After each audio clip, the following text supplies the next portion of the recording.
Welcome back. Day 14, part 2. Mudbrains TV Do-It-Yourself Cardboarding Vader Life. I left off with some pieces to dry, and most of them did that successfully. So I can return to adding them to the model. The steps that I will take now are: I want to add these pieces here to the front of the mask. First I want to sand them down. I want to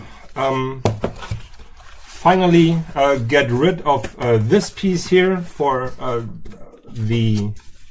this is longer than this, so there's no symmetry there, and I have to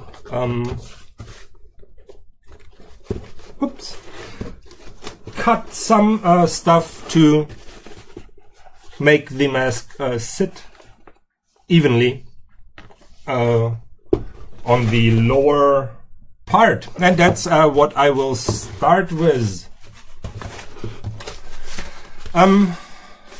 Yeah, here finally I can correct the mask, and I hope it sits much better on the lower portion of it after I did that. For now, pieces really start to come together. Here I'm trying to do multiple cuts, multiple very light cuts, to not break the surface.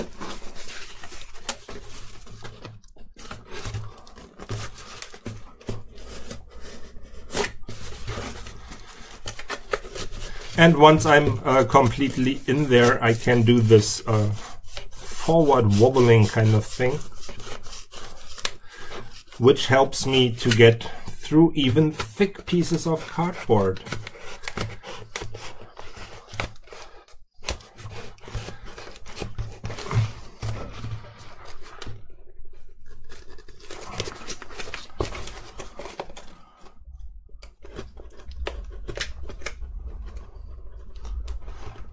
Yeah, here some parts of the mask are like really layered with, or layered up to, I don't know, 5, 6, 7, 8, 9, 10 layers of cardboard now, and sometimes some paper, so it is really strong on a couple of places. But once it's dry, it's actually kind of easy to cut it away. This looks much better now.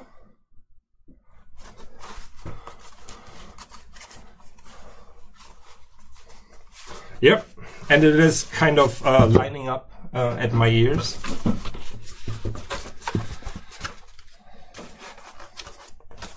So wait, I will just try to see.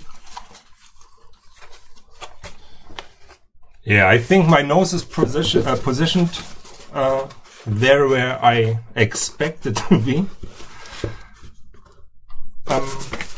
Okay, there was another problem with this thing, that it's not sitting flush, and I have to get rid of a bit of height here.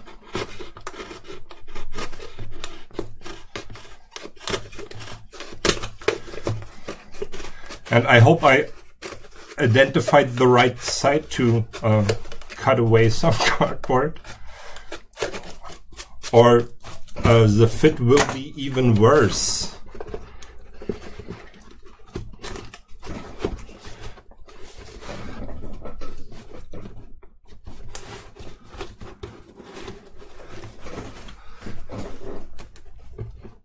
Okay, I still need to get rid of a bit more.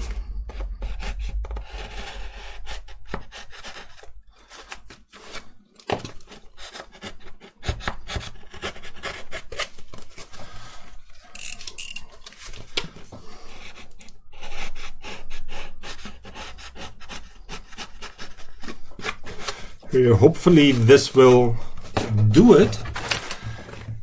And now to when I just want to get rid of cardboard beneath 1 millimeter, then it's most of the times easier just to file it away or to use sandpaper.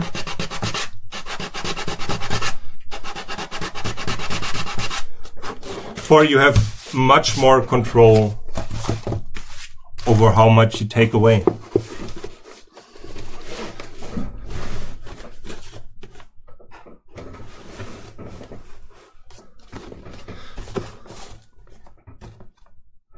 This looks more even now. Here, if I look down here, then I have an opening that is not like this, more like this, more parallel.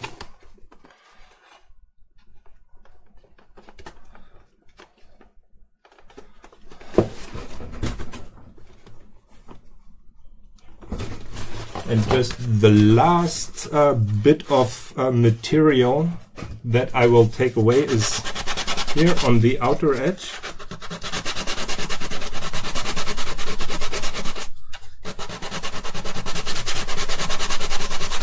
And then it should... Hi Vincent! Are you like Vincent? Will you paint it, and when will it be complete? Is a question in the chat. No, I will not paint it. I will just cover the whole model in some kind of brown paper.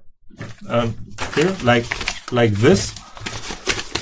For I want to have a uniform surface for the whole thing.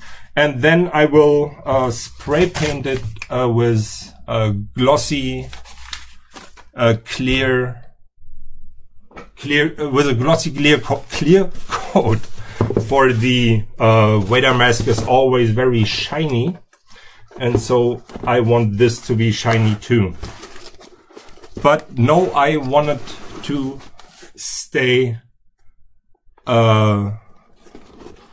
true to the cardboard nature of it.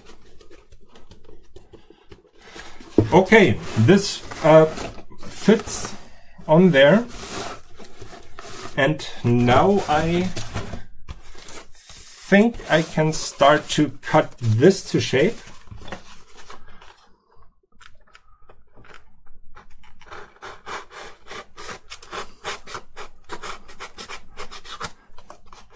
And I wanted to bring out the edge a bit, and I want to reduce the curvature a little bit. For the curvature on this side is not as steep as on this side.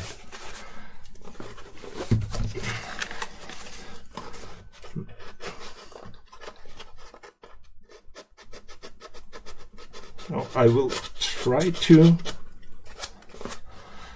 gently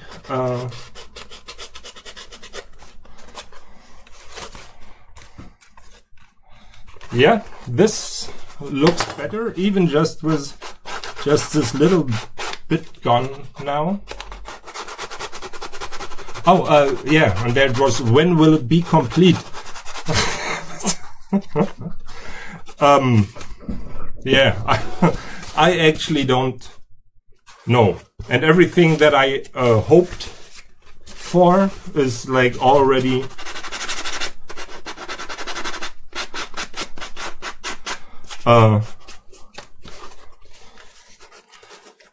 all the dates that I hoped for, or the time frame, is already like exploded. And yeah, I just hope to like finish it in October, hopefully.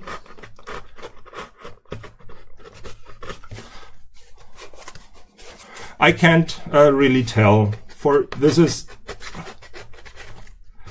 a very demanding model with all these curvatures and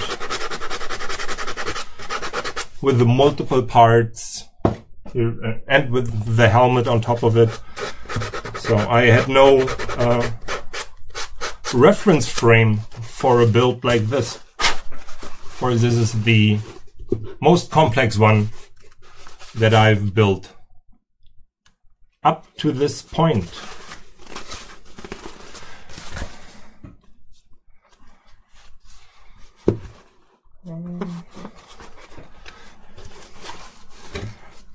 And here's just, I will take away a little bit here, but not too much for this side of the cheek.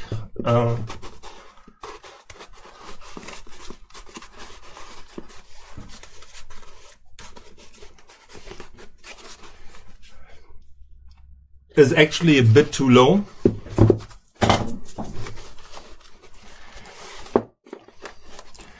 And now I will try to see how I can fit these parts in here. And just when they are in there, then will I cut the final edge.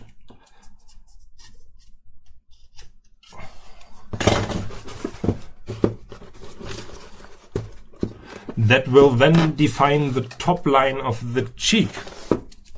Here now, here with this part, I think I can switch cameras here. I have to do very small adjustments, and this is much easier with sandpaper as compared to the cardboard knife or cardboard cutter.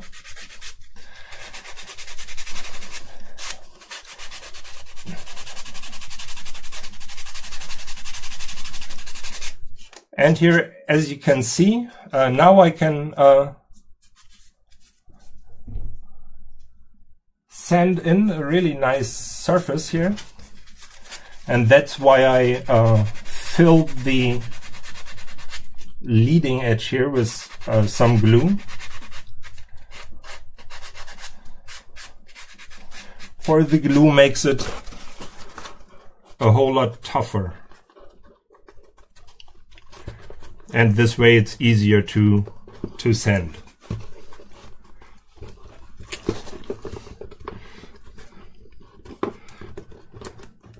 Okay, I think I can use it like this.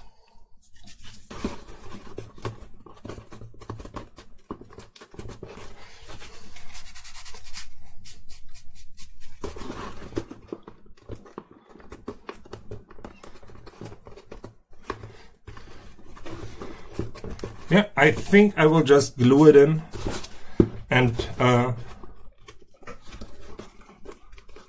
after it dried, I will cut it into shape.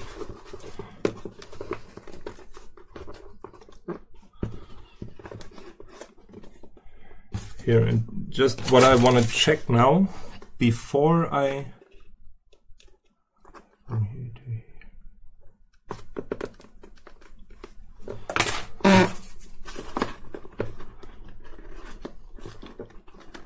for this will be the last time I can influence the symmetry somehow. And it feels as if this... Okay, there's 3... No, that's roughly the same. It will not be perfect in this axis when it comes to symmetry for left and right, but I hope that it will not be too visible.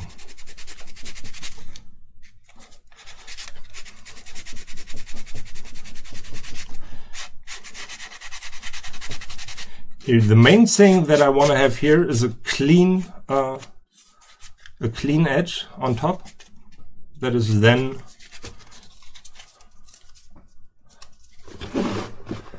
coming in. So this edge here is my main focus.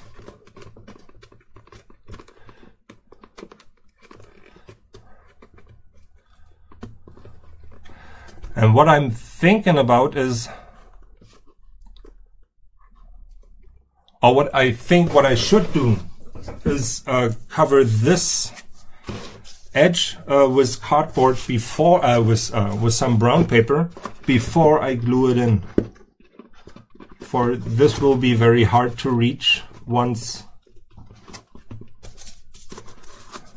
it is glued in place.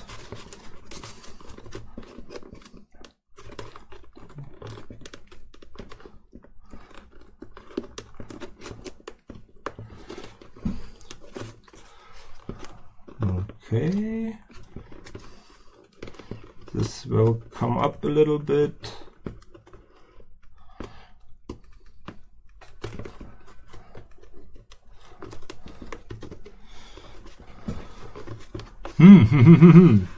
How will I do this? Maybe give it a little bit of wiggle room there. Okay, first I will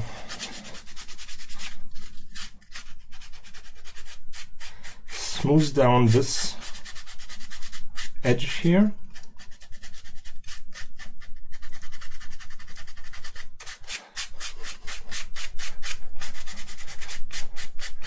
Yeah, I haven't really decided on the way that I will skin the model.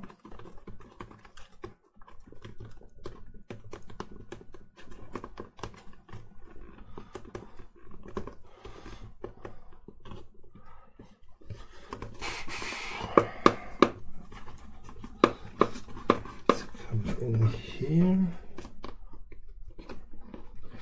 and here. Yeah, there's still a lot of unknowns for me.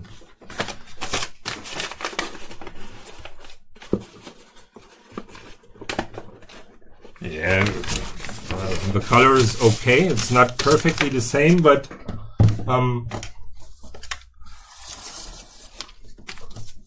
I am just using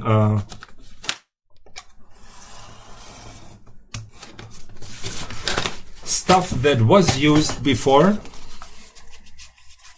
So from any kind of online shopping that I did and stuff like that. So it won't always be the perfect shade of cardboard. Okay, I will just glue this to the front edge here.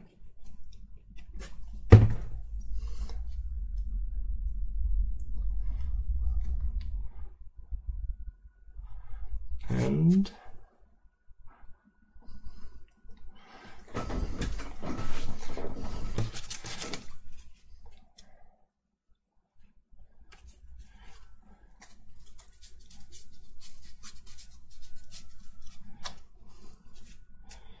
here I will glue it on here, and I hope that the bond between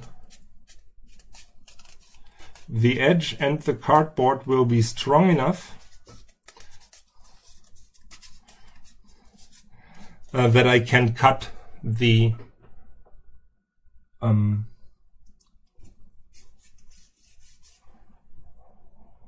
focus that I can like perform a perfect cut here. I don't know if it will work. I have to here put it down in a way that there is no pressure on the paper that I glued in there.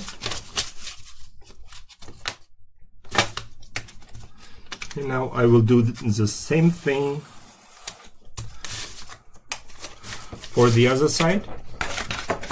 And then when I glue that onto the mask, I will give it some time. And while the glue is drying on this part of the mask, I will start to blend the surfaces together so that I will have a nice even surface on the lower part of the mask.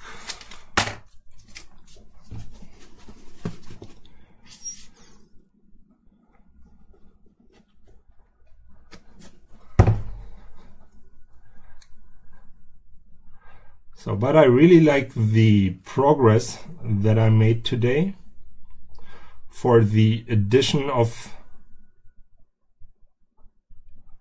these pipings here. Really brought the mask a huge step forward. Yes, I would say a huge step.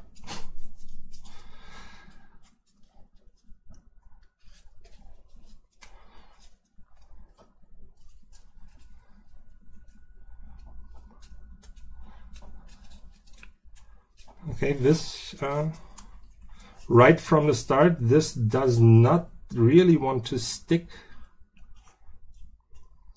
here. Maybe I used a bit too much glue.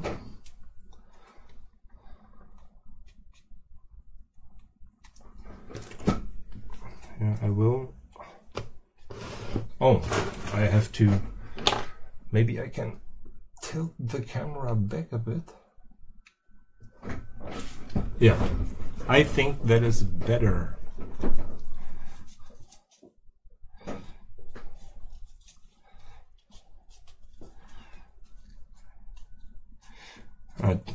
If you use too much glue, then sometimes it is really difficult for the cardboard to absorb all the glue, and it will smear in every direction. And that means you will have to take more time to fit press it into place. So always use the right amount of glue for what you're trying to do. That was a rhyme.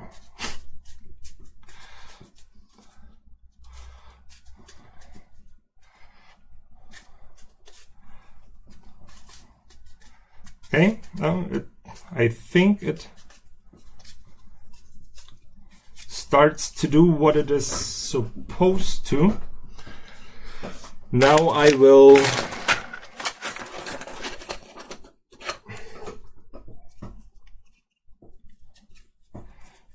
here I want to fold this to the back, but it's a curved surface. That means I will make some little cuts in here, and this way I can fold each piece individually.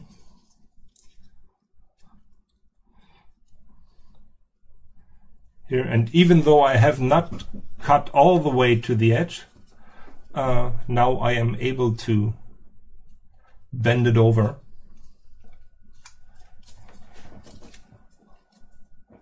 Without there being any traces of the cuts directly at the edge. Okay, it does not need to be this long, or all the flaps. I can shorten them down and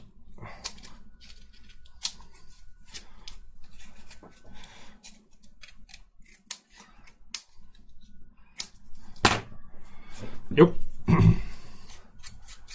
Now I just have to add some glue.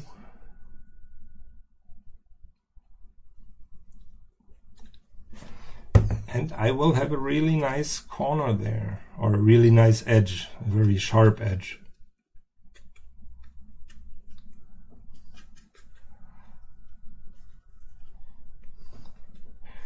Here I give it some time to pre-dry. And while it's doing that, I can do the same procedure on this side.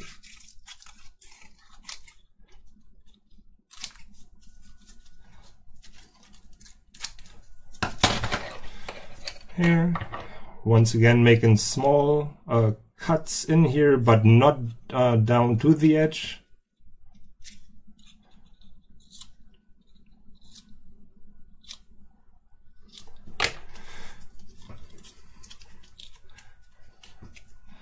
Now I can bend it over, then I apply glue, and then I give it some time to rest, and then I will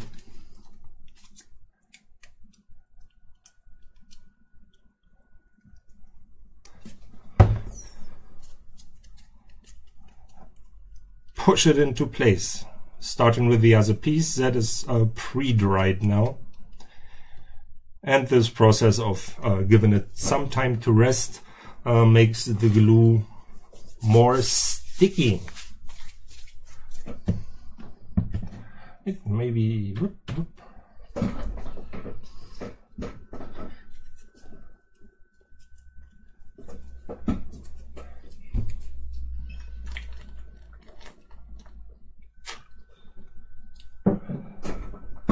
Okay.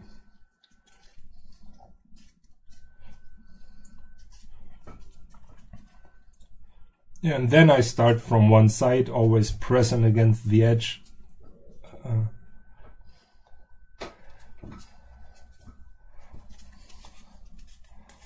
That will be visible.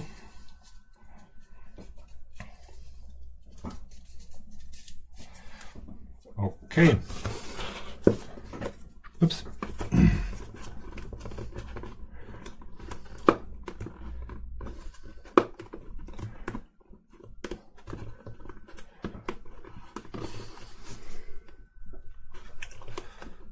Okay, now I have this really nice edge here, and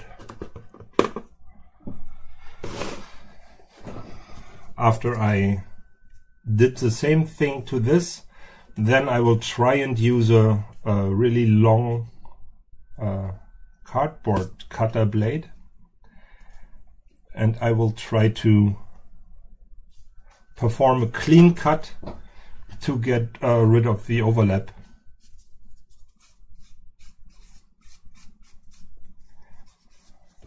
On the top side here, for this I will take a fresh blade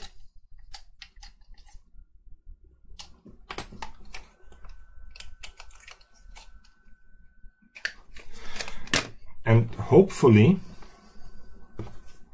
I will be able to cut it with this.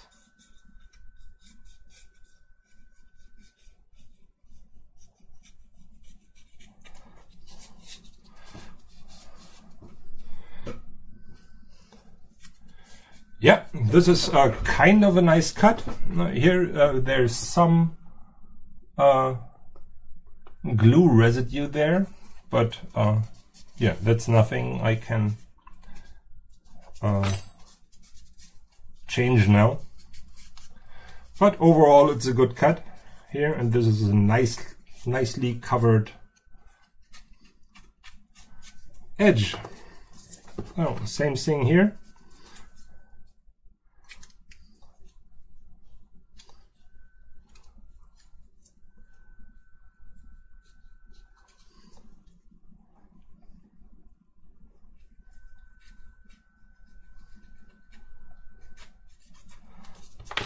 Yeah.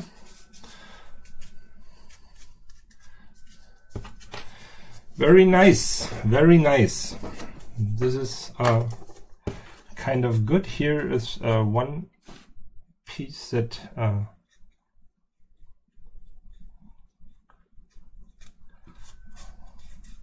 that needs some special attention. Same thing here. Okay.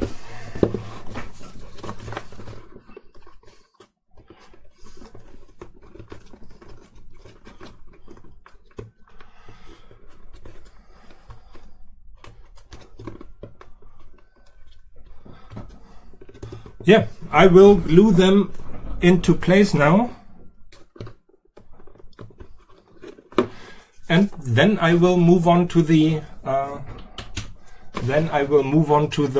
collar part. Here for this now I will use not really excessive amounts of glue, but a bit more. For I want it to really soak in.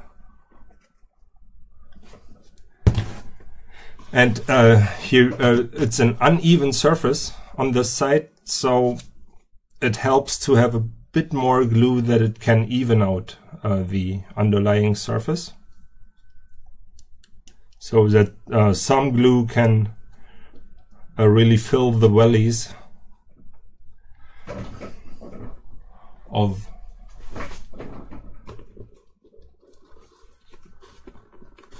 the lower cardboard.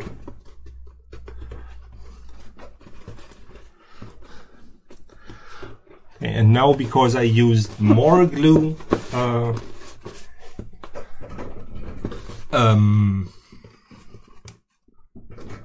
than I normally do, the time it takes until it is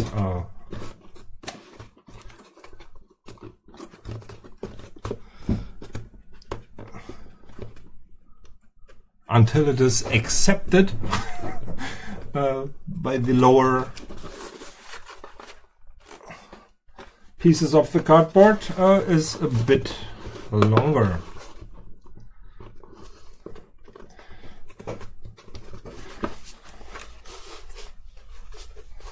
Here, but this edge now here, it gives a nice shadow. And that's what I was looking for. That's a nice little detail.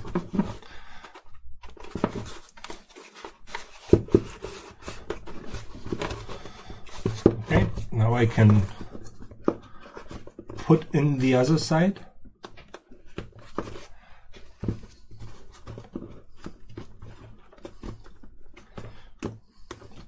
And here there's a little bit of overlap, or where you can still see the lower thing. For I will send this down into this direction, and here I raise the whole thing, and this should help with the symmetry, with the overall symmetry.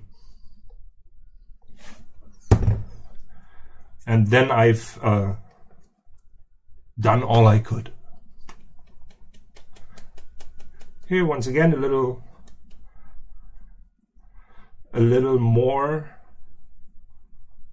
glue than absolutely necessary, and that's for me to fill the gaps in the underground, or in the surface that I'm attaching it to.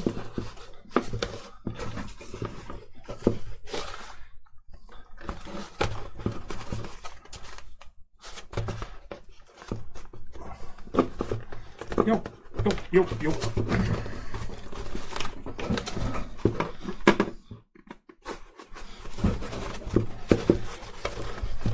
Okay, and then all this, where you see the layers upon layers of cardboard, it will all be covered with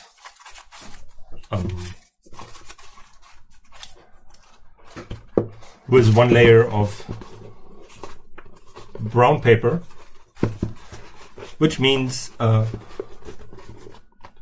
it will be invisible in the final model.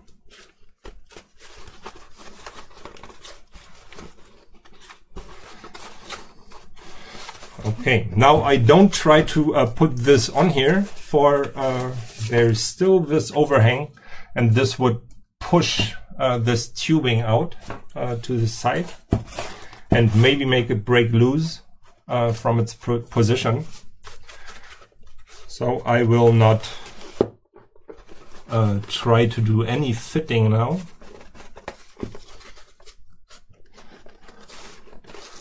That will all be done once here all edges are taken care of and they are at the right dimension. Okay, this piece of the mask will have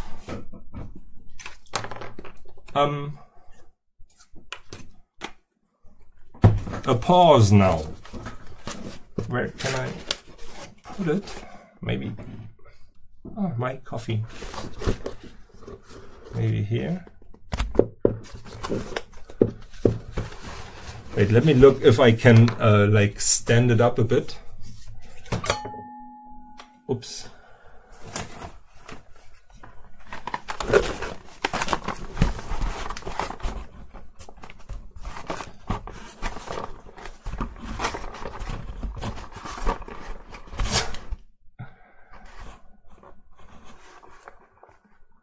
Yeah.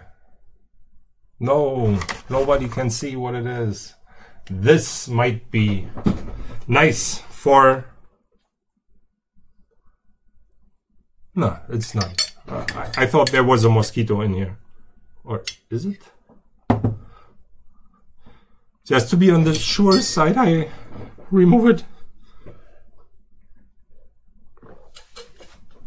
On the sure side, on the safe side. That's what I wanted to say. Okay, now I can start to blend these surfaces here. I picked some cardboard for this. Oh, okay, I don't rip it apart. That I hope will make the job easier.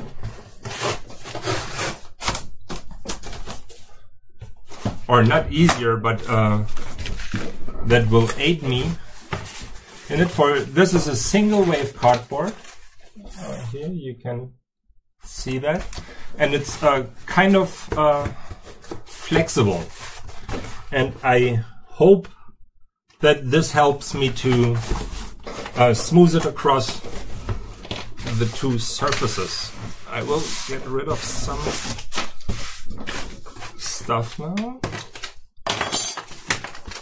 This I can still use. Okay, now I need a piece that is at least this big, nearly a 90-degree angle. Maybe I can just cut off the corner here.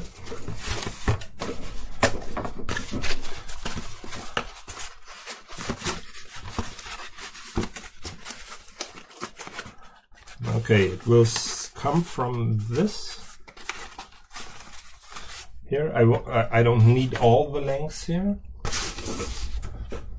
No, here, this is just in the way. I will put him there. Here, I think, here, I don't need it to be longer than this. And the curvature ends here. Here I give it some wiggle room.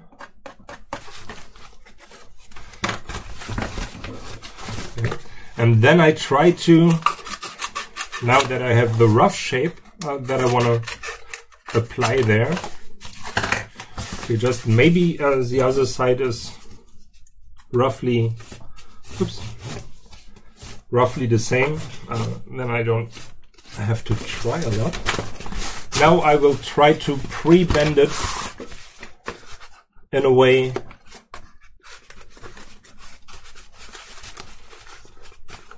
that can help me there. Here, I need curvature in this direction.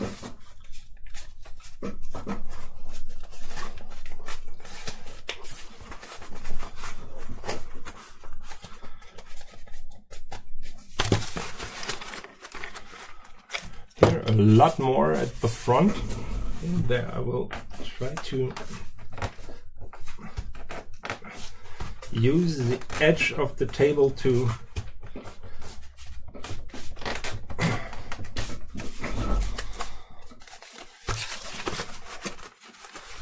okay.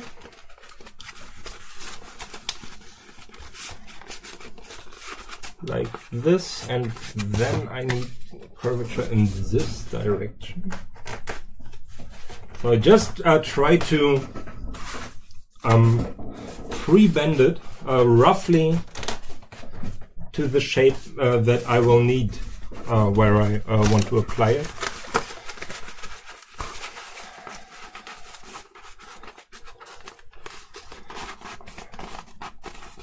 Here, this is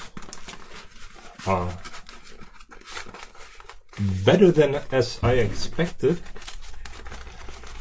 Now when I just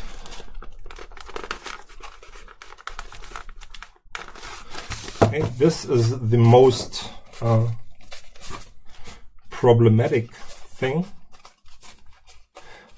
I try to do it from with one piece, but if that is not working, then I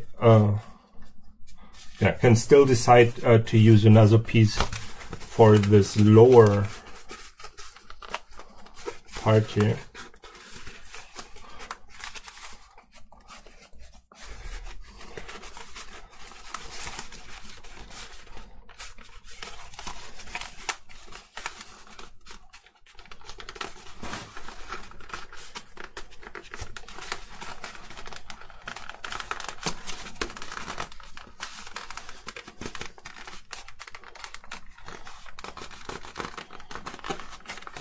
It is not looking too bad, but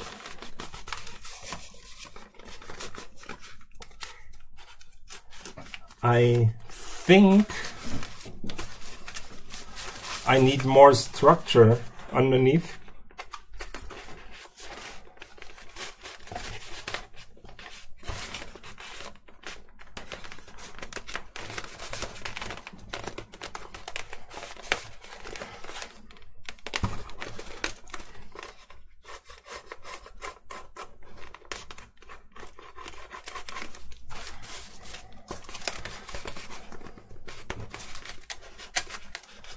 Here, especially here, whoops, I have to make sure that I don't push them off or break them off.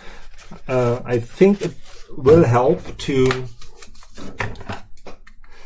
build me something that I can glue the top to.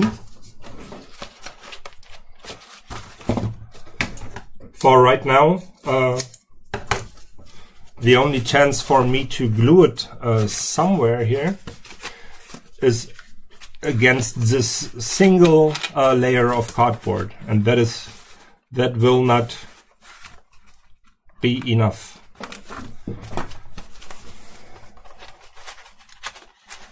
And that's why I will here insert some pieces of cardboard here. This way I can glue it against them pieces of cardboard.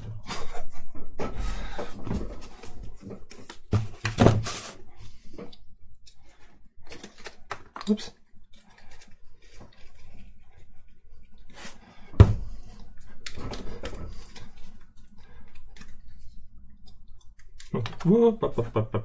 Here, just a little bit of glue, for they are just supposed to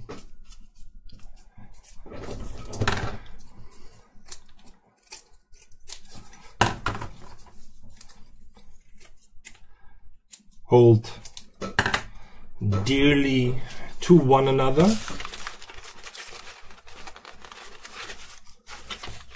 Okay, and here I can use glue on both sides of it, and even a bit on the top.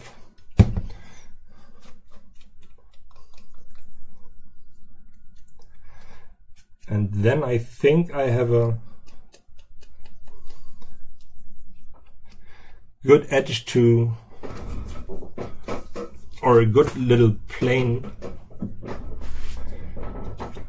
to glue this other part onto. Okay. Here, the next thing that I will prepare is here, this leading edge, or the front edge here, should come at an angle.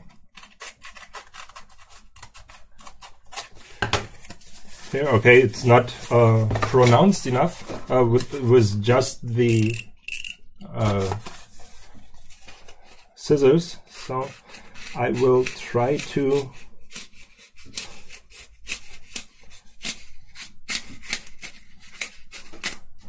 angle it off by hand.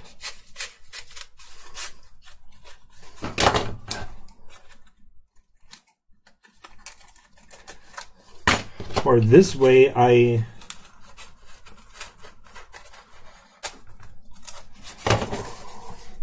oops.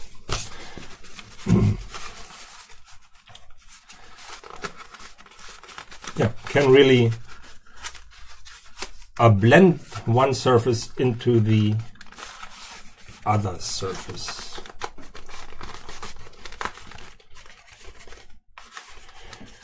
There. And I don't know if this will be like the final layer. I somehow doubt it. But this will be a good foundation for the final layer. Here, I will angle off the back edge too.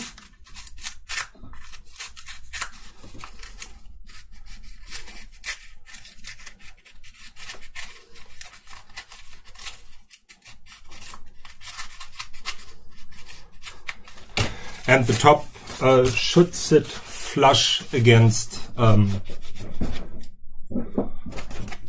this overlap here.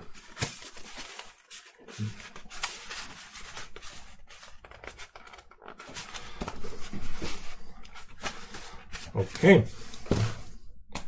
Now I need to add glue here,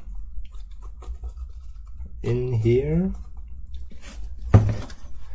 and here I make sure to push it in there, for I want this whole edge to be soft and sculptable.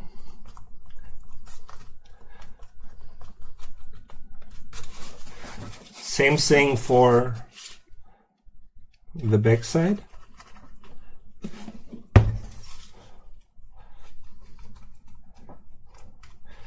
I try to push the glue in as far as possible, or not as far as possible, but I try to push it in between the different cardboard layers, for it will moisten the cardboard and it will be much easier to sculpt it around the curvature. And now for the top part I just add some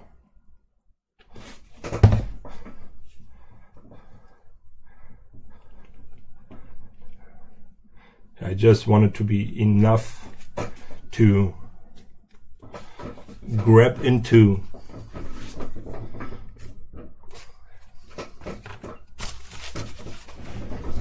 I will stand up for this.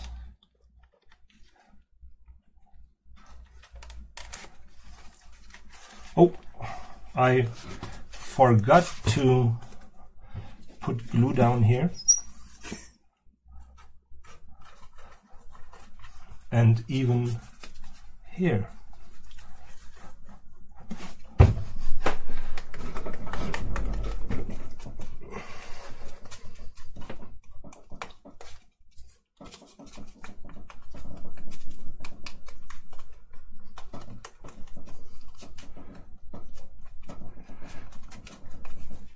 So it is always kind of difficult to blend different curvatures into another.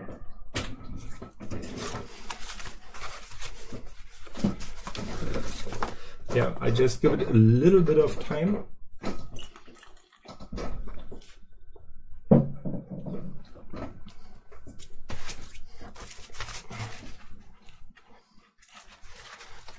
Okay.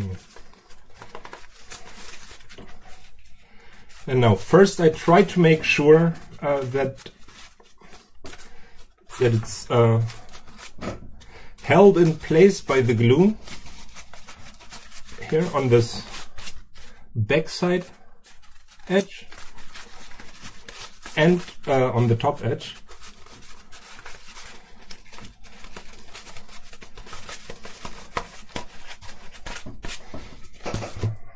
Okay, there's a lot of zip coming out.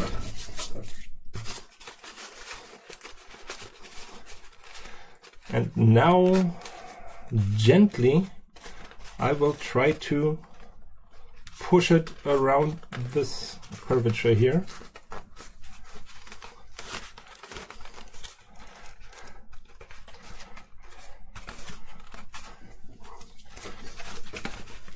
I tried to break loose up here, but that was to be expected.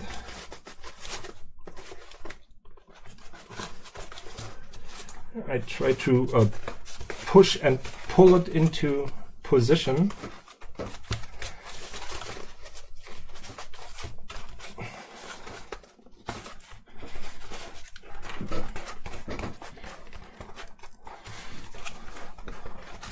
This gap here is not a problem, for that is very easy to cover.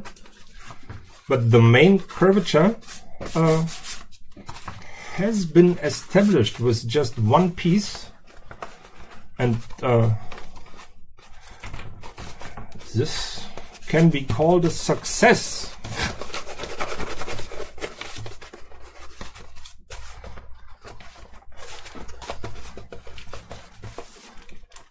I still try to make sure not to put too much pressure on this side tubings here, for they just have a very, very limited contact area.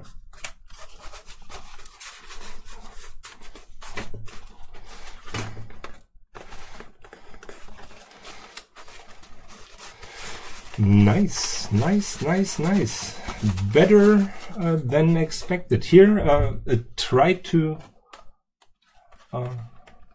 rip, but yeah, it did not continue really into the cardboard.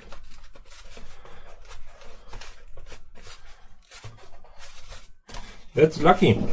I got lucky here.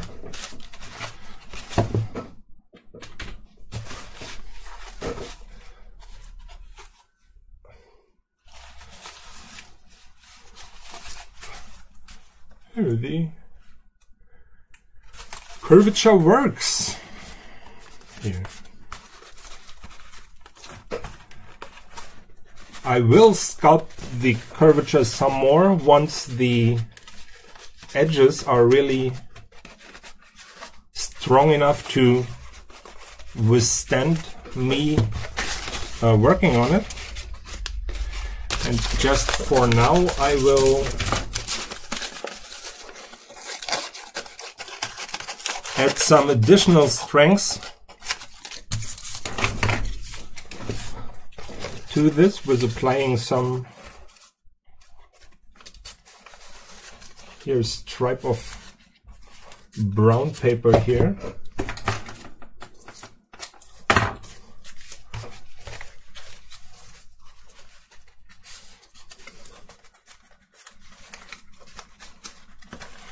Okay, I will just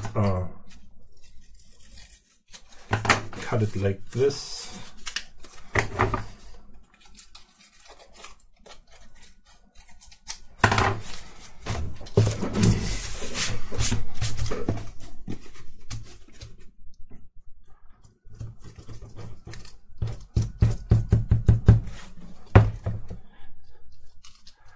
And this will keep the pieces from drifting apart.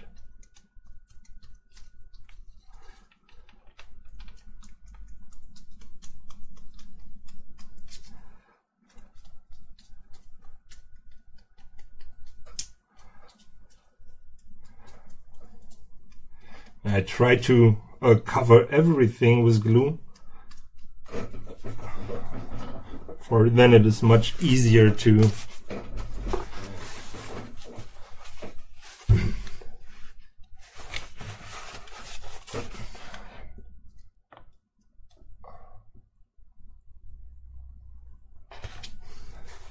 avoid those nasty seams.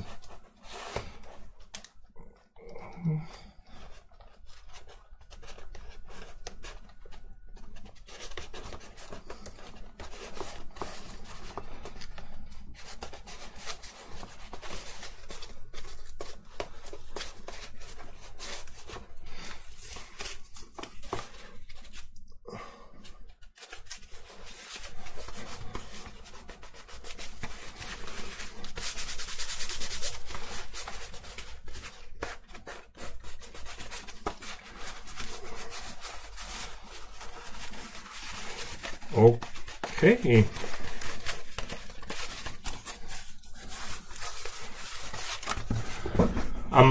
Now I can try to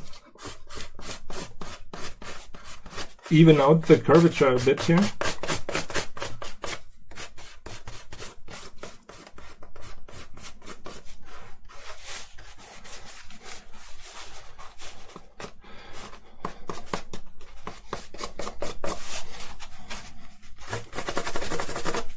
Just a little bit.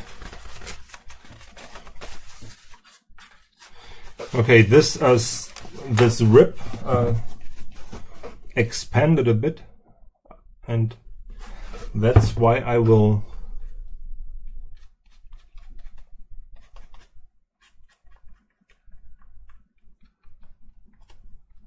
like enclose the surrounding surface in glue, and this should prevent it from ripping any further.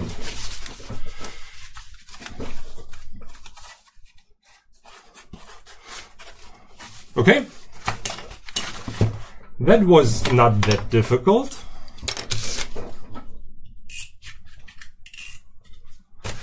Now on to the other side. Okay, I really want to make sure now at this stage of the build not to have any high contrast stuff on the outside of the model for when I cover it with this brown paper stuff.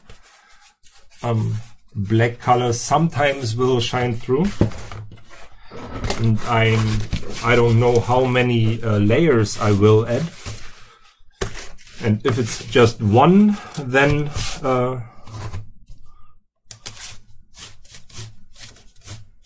it might be possible that it is shown through.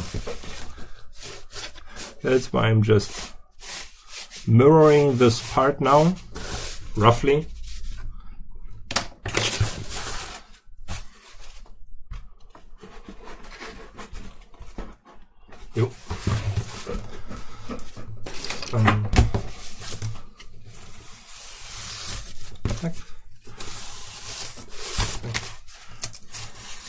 Always try to cut a bigger piece than you need, especially for this. Okay.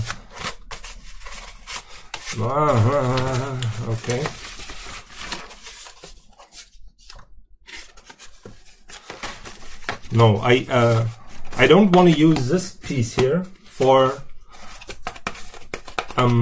There's still the residue of the shipping label on there, and sometimes the glue will not really, or the glue is not really able to penetrate it, and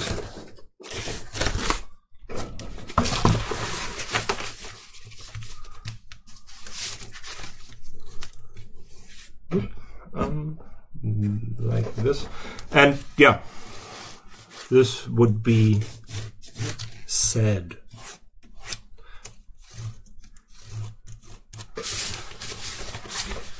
And I'm trying two different directions now for, or what I mean with directions is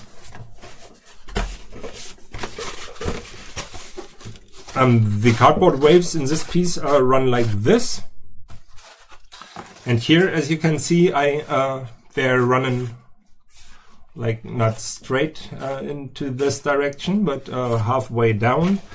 And at first, now I want to try it with them completely going parallel to the edges I'm attaching it to, and I hope that it will give me a smoother transition. But that's just a test, and if that does not work, I will try and use an angle that is like comparable to the first one, or to the other side.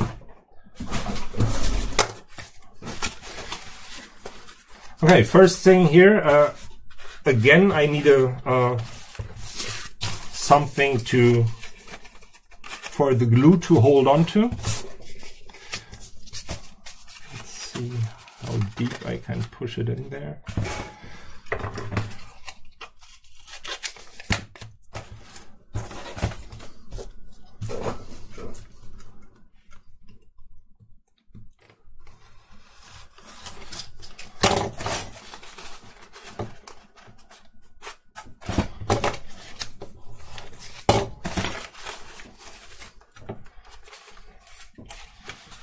Okay, like this, and then just in the front I need some more support.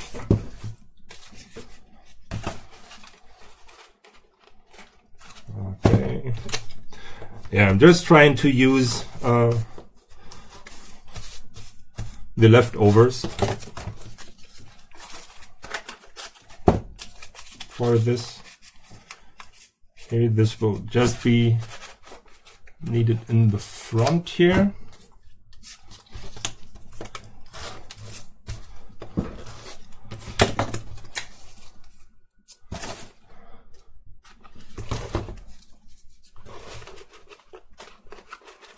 Okay, and then I can use even more in the front.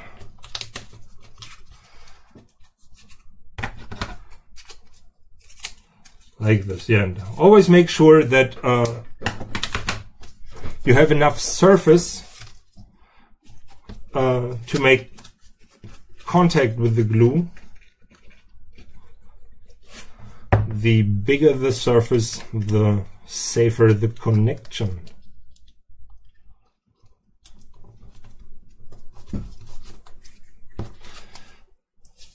Yeah, when I'm looking up like this, I'm looking at the chat if there's anything that requires my attention. If there are any kinds of questions or suggestions or just some stuff that you want me to talk about, then you can input that into the chat. And I will, yeah, talk about it or react to it while I'm building here. Okay, this is nearly what I want it to be. And now I can add glue to the front, the back, and the top. And this should hold it firmly in place.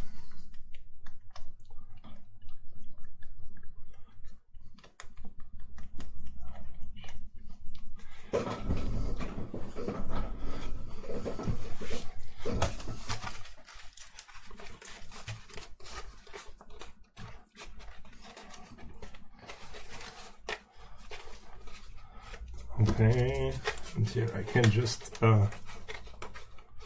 insert some additional stuff there. Okay.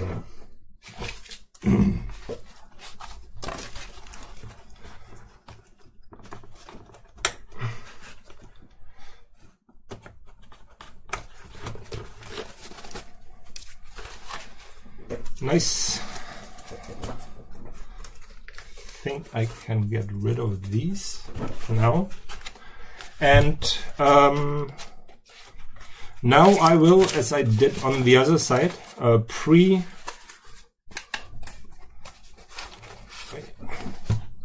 pre-bend the cardboard. First I try to get rid of the unnecessary parts here.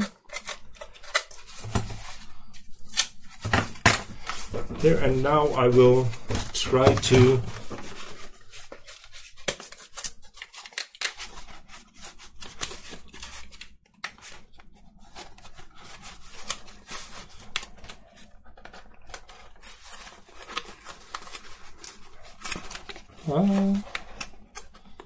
okay, I can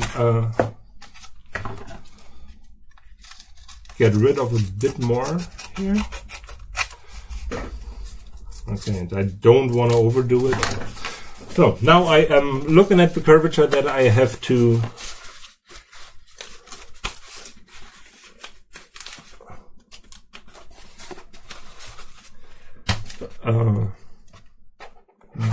to blend with this piece.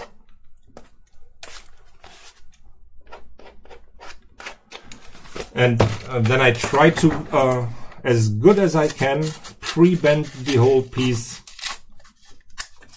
to reflect the shape that I want it to. And I try not to bend it too hard, for I don't really want to have a very hard crack in the cardboard.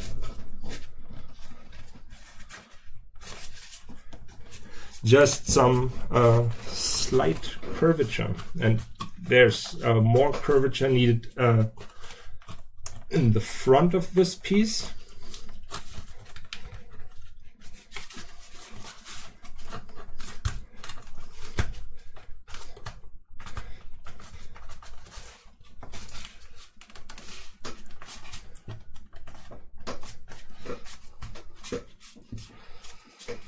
Okay, then the whole thing needs to be bent in like this. Oh, and that's like the difficult part here, that there's a curvature running in two directions.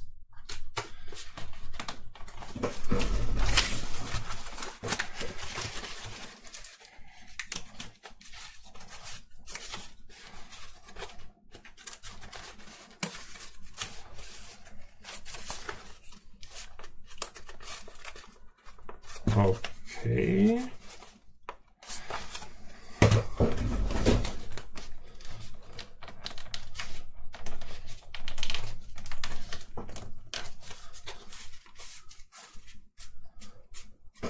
And I try not to really crack the surface of the cardboard, but with this much of curvature, it's nearly impossible to do it without some cracking there. But this might just be the understructure for the final layer, and maybe I can get rid of all these creases there.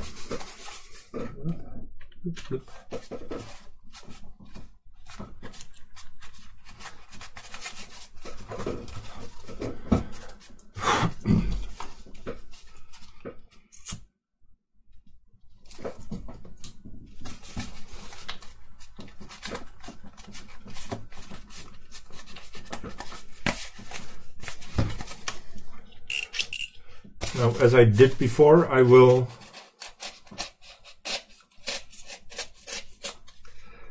angle of the leading edge.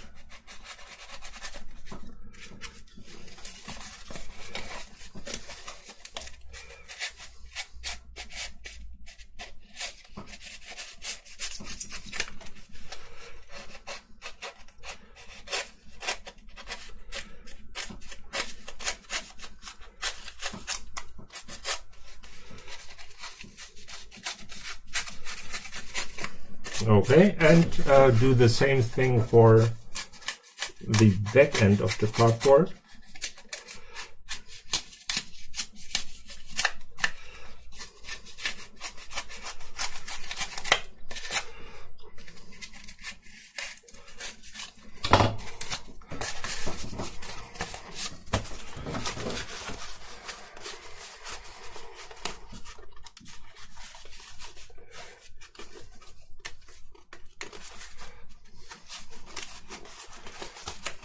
Okay, this is kind of good. Yeah, I will extend the curvature to the back a bit.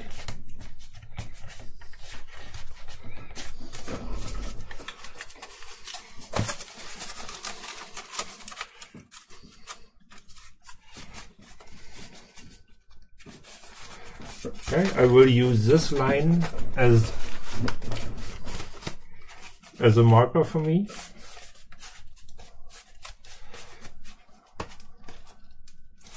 Where to start. And now I will even angle this off slightly.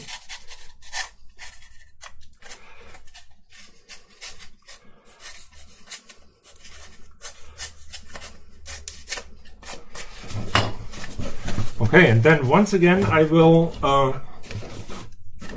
flood everything now with some glue, and I will make sure that it's that the glue sticks at first in the back and on top, and once a connection has been made there, I will pull it around the curvature.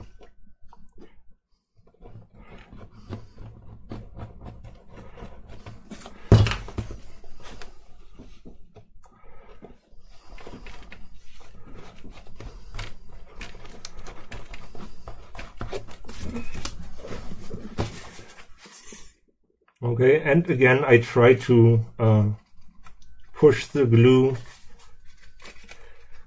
in between the layers of the cardboard.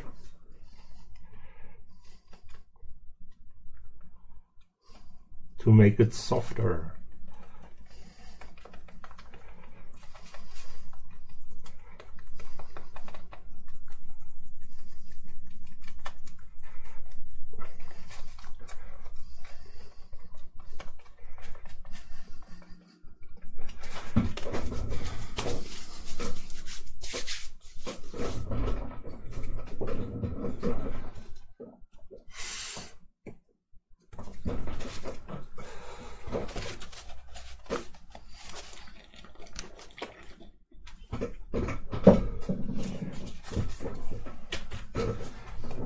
Okay, and now here I already put some glue there, but I will still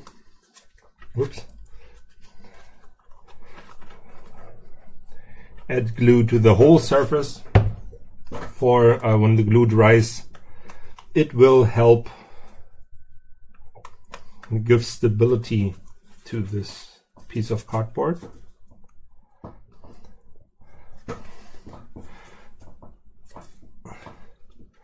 And because the glue moistens all this stuff, it will help me achieve the curvature that I am looking for.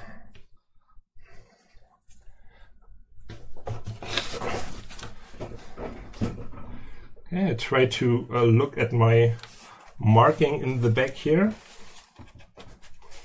Try to lay down the back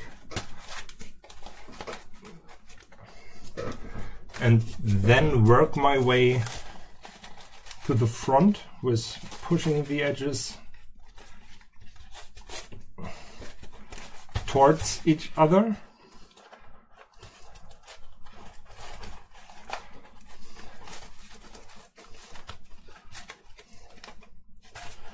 Here, this top part will again then be covered with a stripe of brown paper.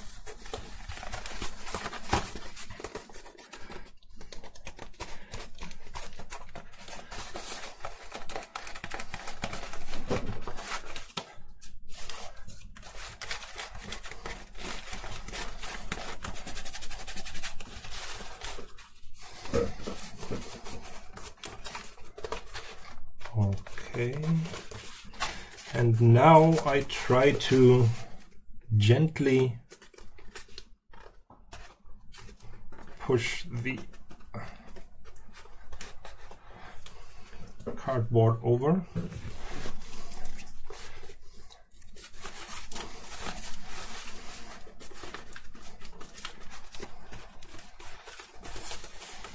Yeah, and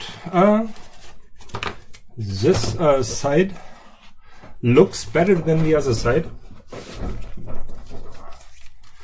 and this is due to the fact that the direction of the inside waves of the cardboard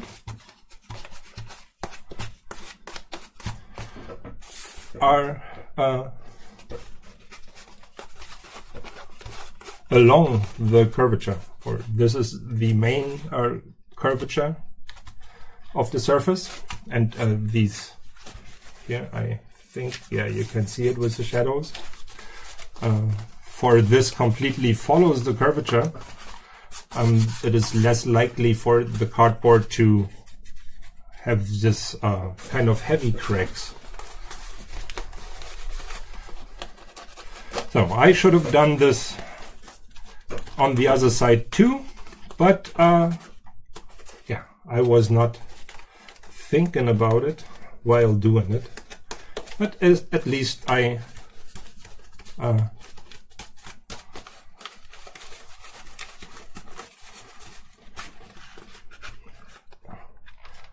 took it into account for the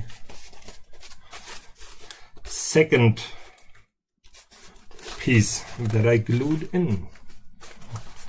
Now, once again, I will just sculpt it a bit with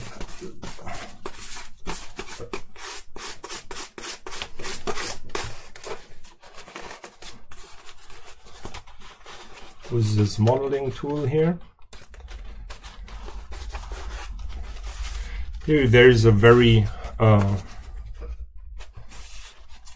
pointy edge here. I think I will wait a little bit for it to dry, and then I will use sandpaper on the edge, and just after I sandpapered it, I will cover the whole thing with a stripe of brown paper. Nice.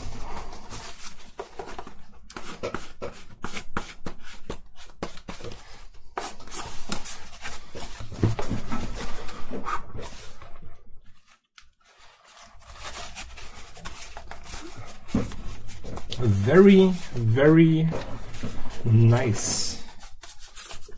Now I can give this a rest and go back to the face mask part. I think I will do some house cleaning here.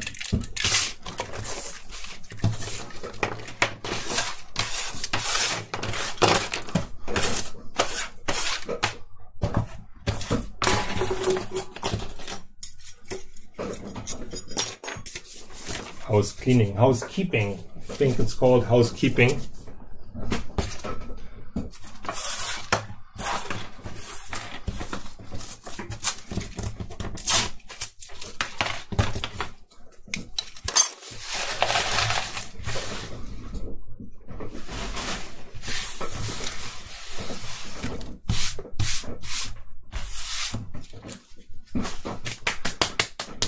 Okay.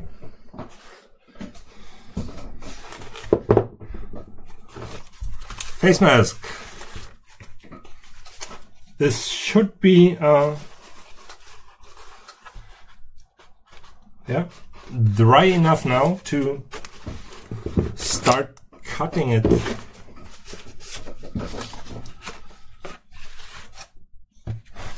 Yep, I will just try it.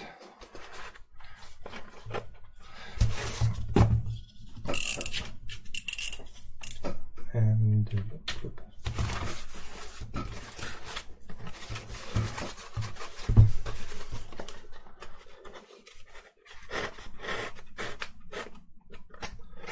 try to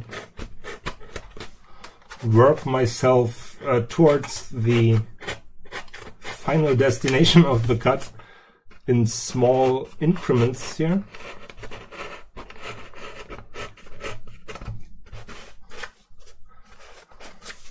This way I make sure that I don't accidentally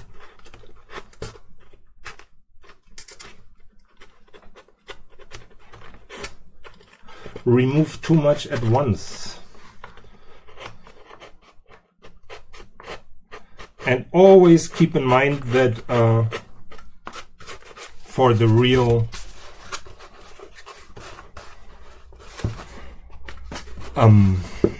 like detailed, or for the when you want to be like really precise, you can always use sanding paper or stuff like that. Don't try to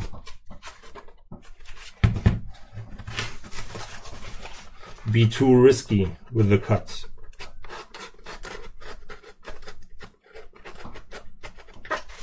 Less is more.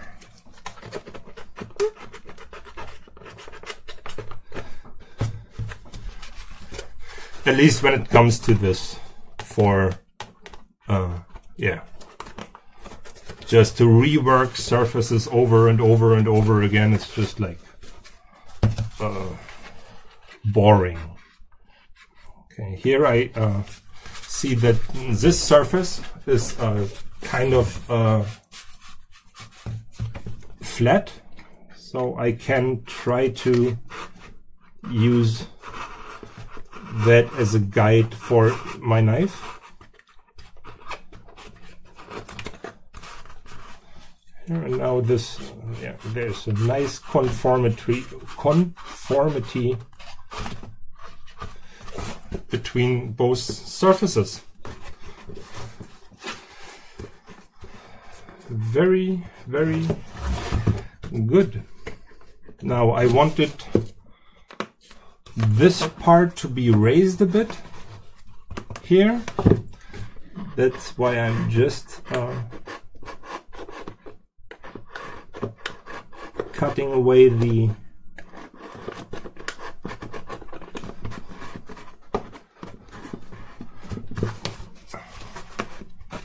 part that's towards the middle of the nose. Same here.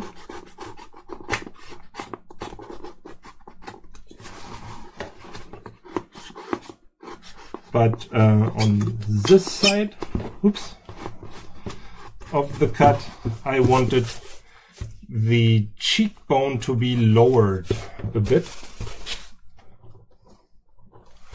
Yeah, that's what I tried to do now.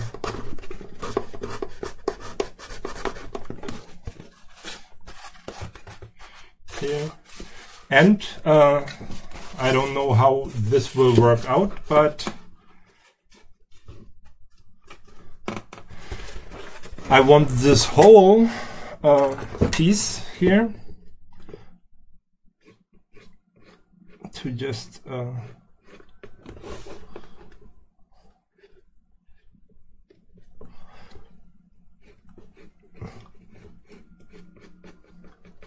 go up to here.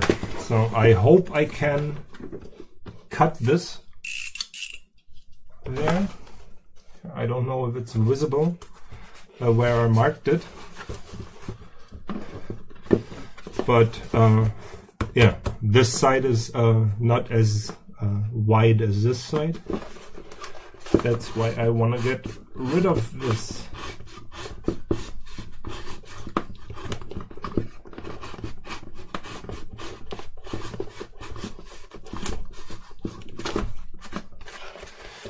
And yes, I'm opening up the underlaying structure, but that shouldn't be a problem. Now with me shortening this side,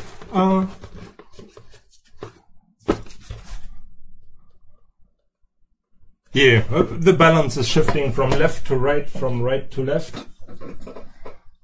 And yeah, I will just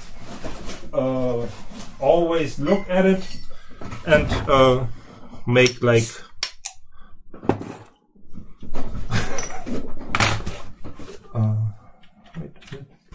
and I will just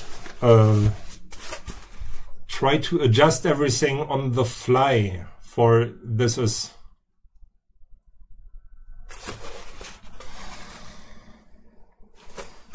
very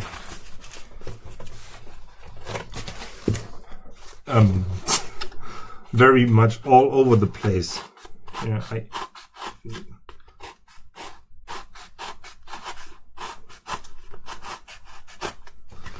needs to get in here a bit. Hopefully I will end up with something that can somehow be called symmetry.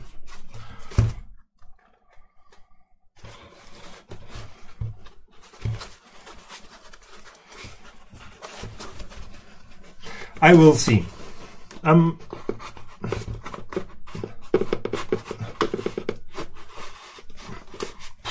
Okay, now I'm using quite a lot of force here.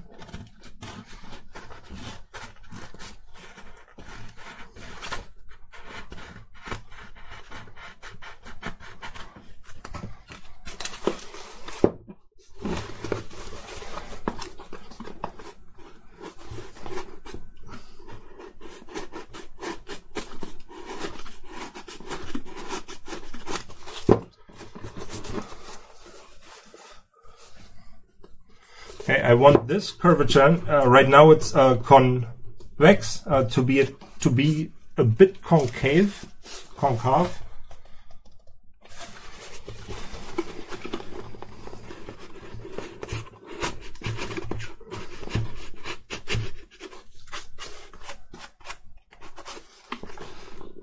Small cuts.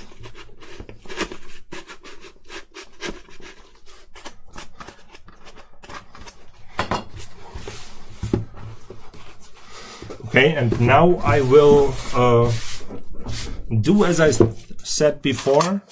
I will try to sand it down, for I think I have more control.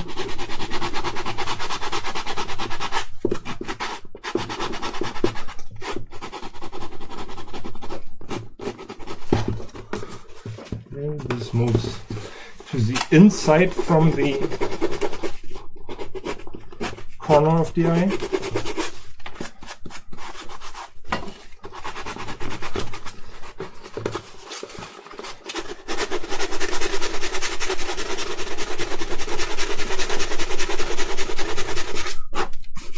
Yeah, this is a tedious process.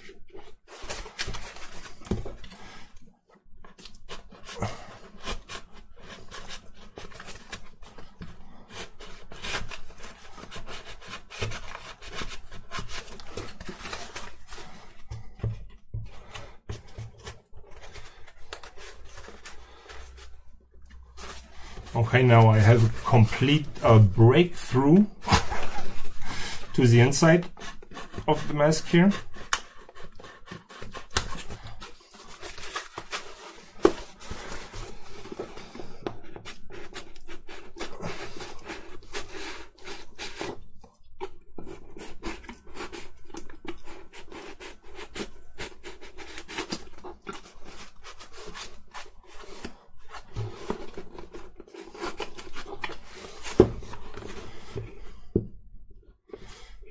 yeah, but it starts to come together.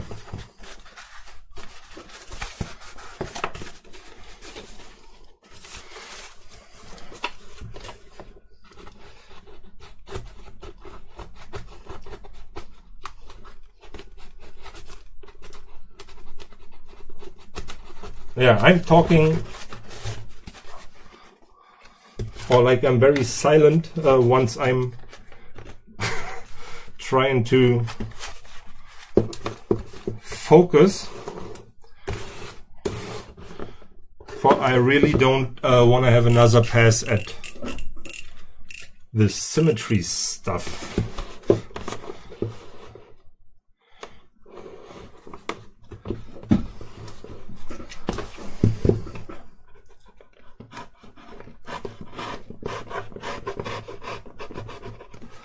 Okay, now I try to angle the surface towards the front, same as it is with the right side.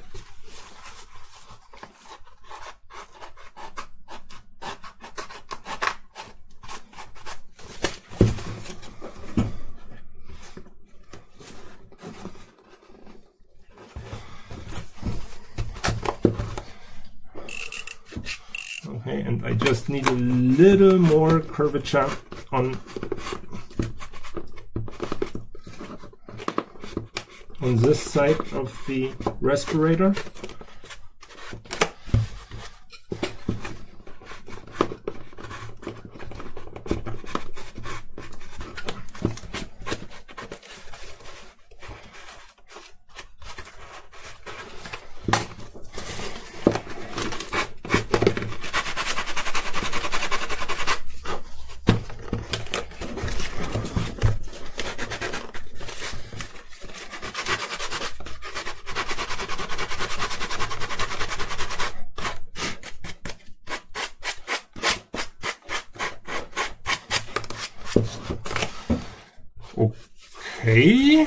Okay.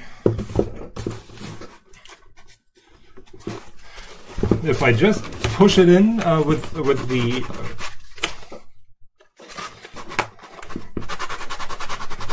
sanding paper a bit more,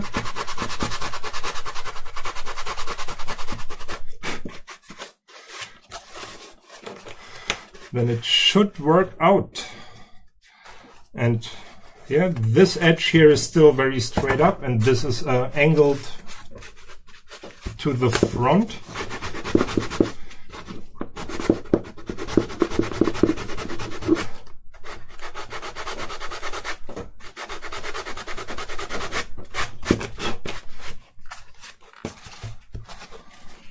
And here is a little bump in there.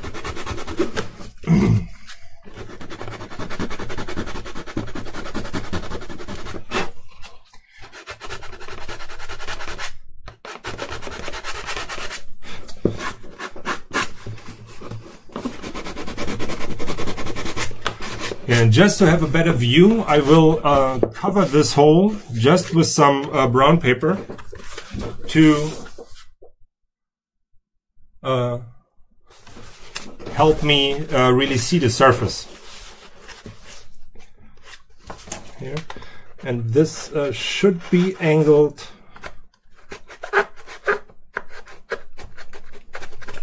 to the front a bit. Then it conforms more to the opposite side.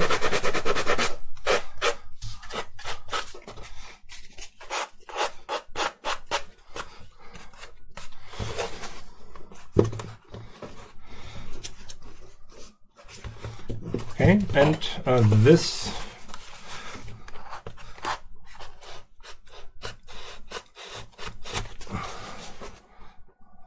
can be brought down now.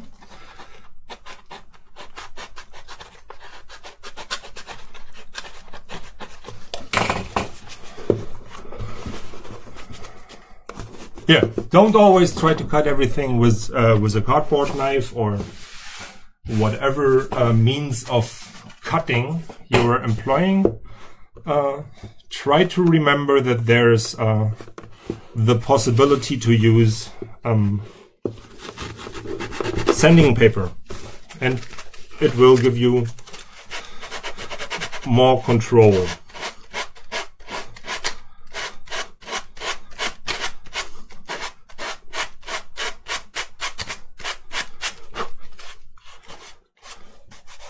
And here, the surface, here, even though we're ripping apart the cardboard, or I am ripping apart, why I say we, that is no problem for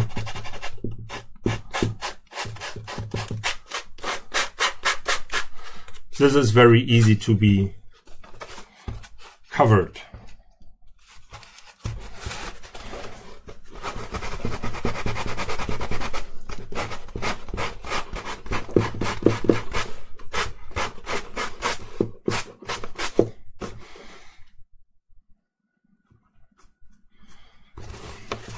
Yeah, it's always a bit of a back and forth right now, but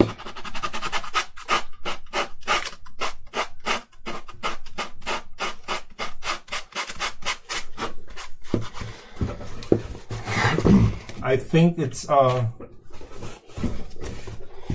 the right direction. And here I try to look into the camera now too. With the camera I have the greatest distance to the model.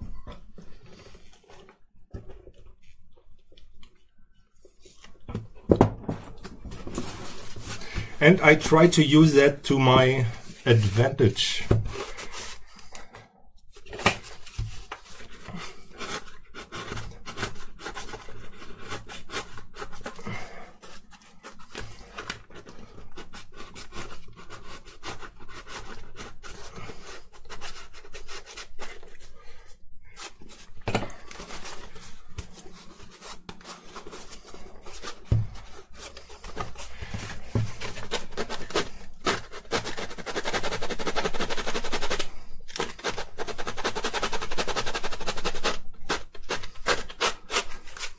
Yeah, here right now I try to have a curvature that's somewhat similar between this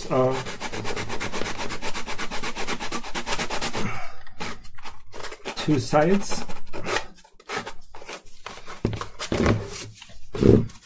And I need some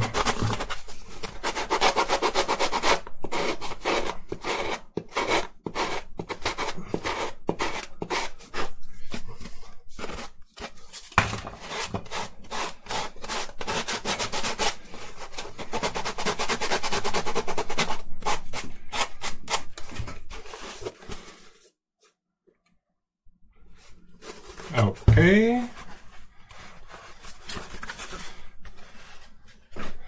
I think it starts to enter a stage where I can live with it, even though here here the front is okay, somewhat. I have to look at the eyebrows. I would just like to have this a bigger dent in here.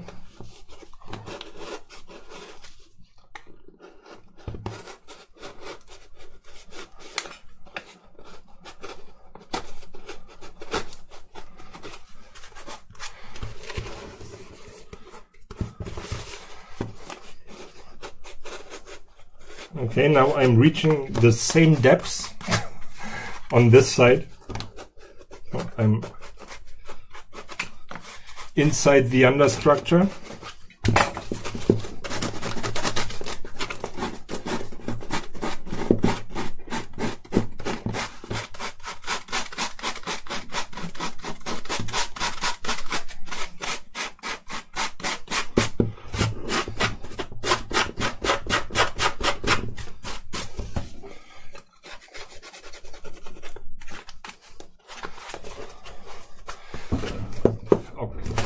Okay.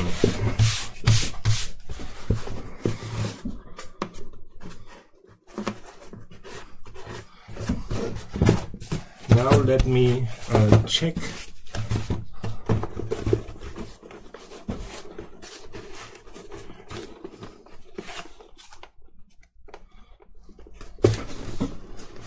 This looks promising for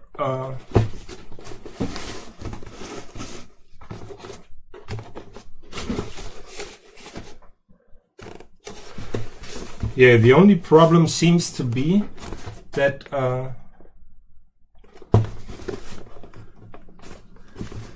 this side here still needs to be a bit lower.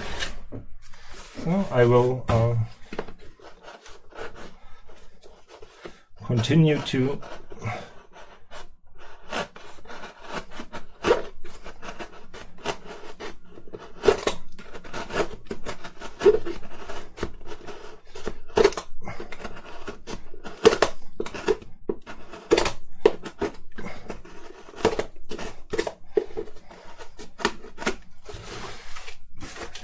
continue to cut this side a little bit.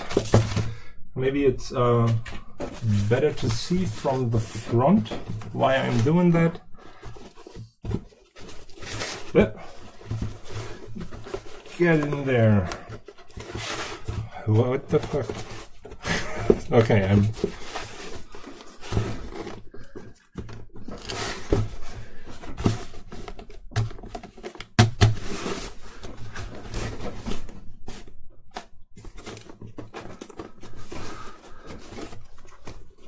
Okay, there's just a little tiny bit that I will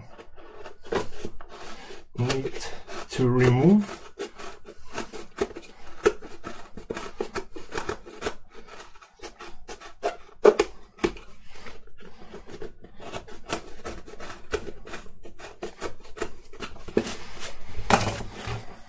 Okay, I try to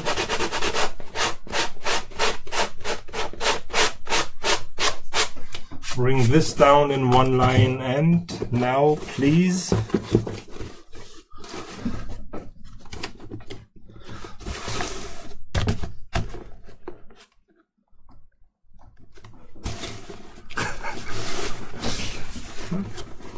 what the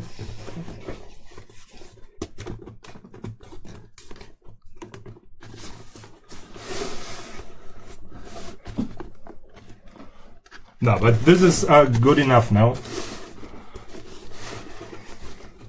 Yeah, now the mouse is somewhat parallel, or the mouse here, the lower part of the respirator is somewhat parallel to the upper part of the lower lip is somewhat parallel to the lower part of the respirator. The surface aligns for the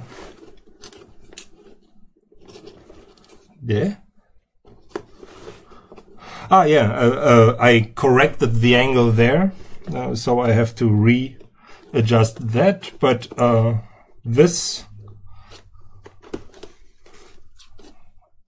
fits on the surface. Now let's watch the other side. There it's a near fit.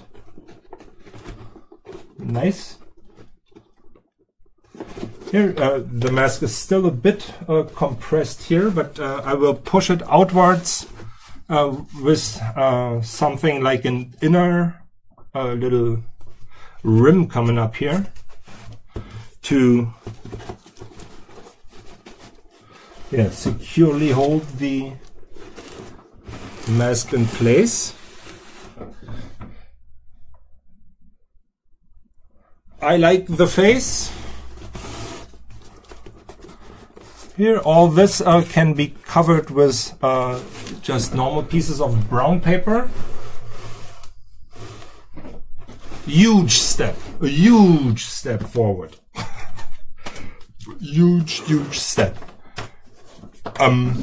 Here I will just start to attach these once I'm done with the surface here. But right now I will just as a first like draft move, I will start to cover up these holes that I introduced to the model.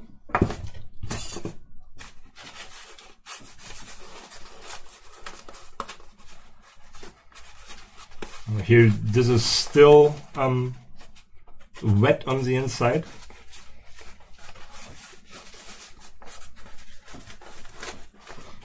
This still needs some time to rest.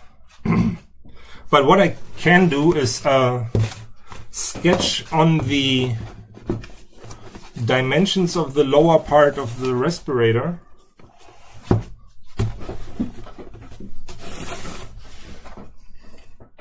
Or here. Here, at least in this model, it roughly starts on the inside of the upper part of the respirator. How can I do that? Oops. Maybe like this.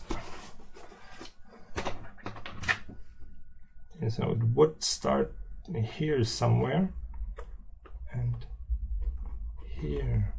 And I think I will just take the measurements of it, and I will build myself a sticker for it. Oh wait, I got here. I don't really want to cut into the surface now, and I think it's best. Well, this is the widest that I got. No, here is the wider one. Now I will look at how wide it is supposed to be. Okay, it's something like 6 centimeters on the outside.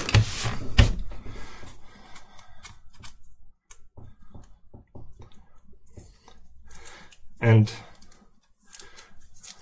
yeah, I will just here lay down some painter's tape. Then I will draw the form that I want to have onto the painter's tape and cut it. And then I can move it around on the model to see where I like it or where it fits and stuff like that. Okay, now I gotta make it 8 centimeters wide.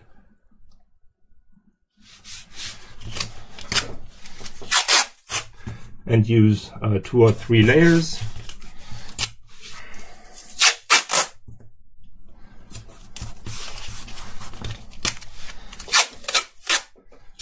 Therefore, I don't think that it will be much taller than this.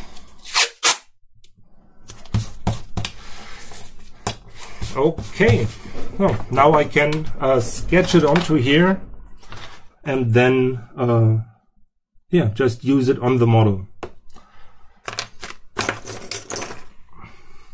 And in this way I don't have to worry that I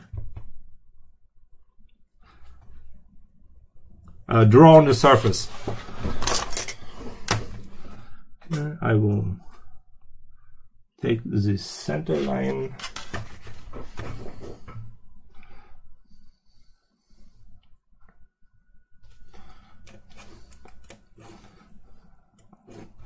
go down here, and now here, this is like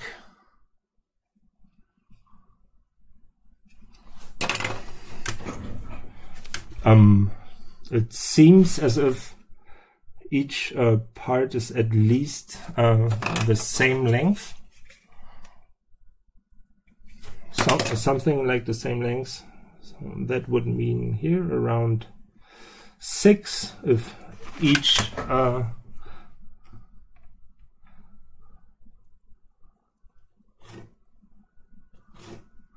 damn, that's hard in English. How to geometrically correct name the pieces of a triangle. Alle Schenkel sind gleich lang. Ein gleichschenkliges Dreieck. This is what it's called in German. And then there's this kind of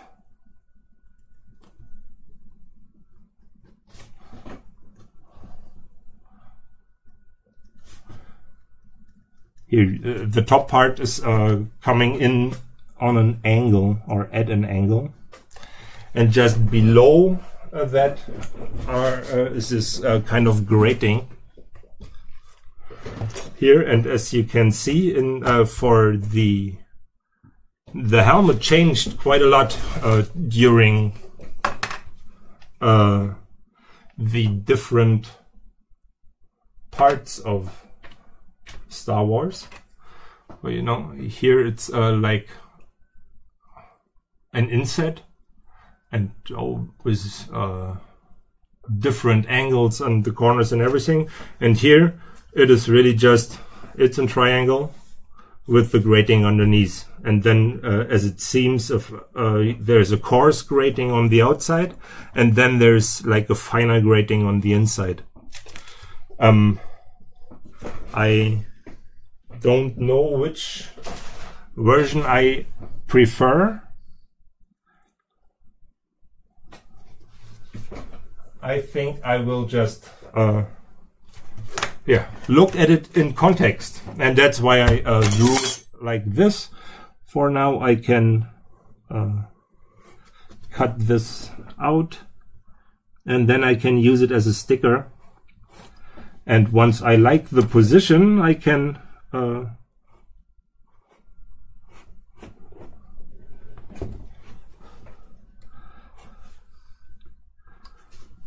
I can trace the outline to the model. Oops. Maybe I should use something that's not as sharp.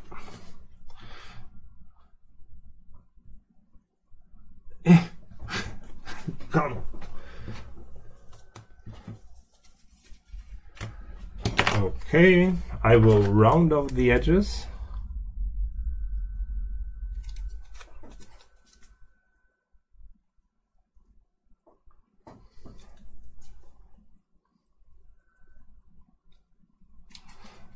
Okay.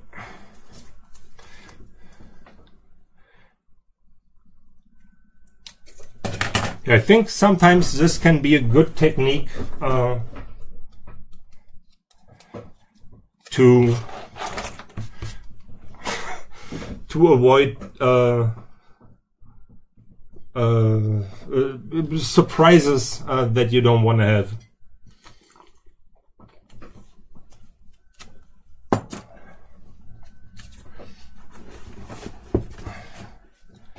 Okay, here there was the first position that I had. It was like roughly the same size, even though I thought or had the feeling that it should be bigger.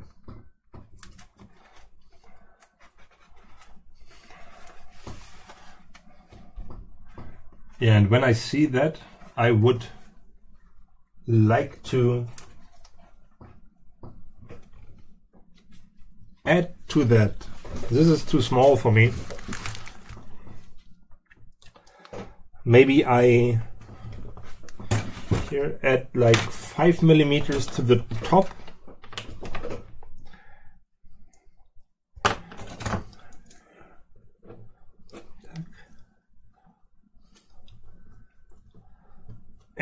Come on, move.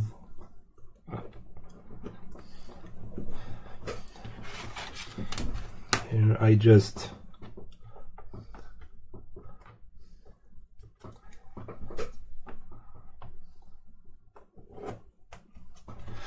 okay, now here I'm marking in where it is right now, and I think, yeah, it should be like this wide. Here, and this sticker technique, that's what I call it now, can be helpful to visualize certain dimensions and context of your model.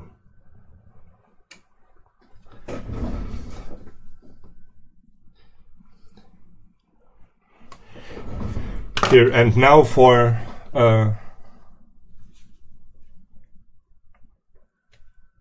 where I'm this deep into this model, I try to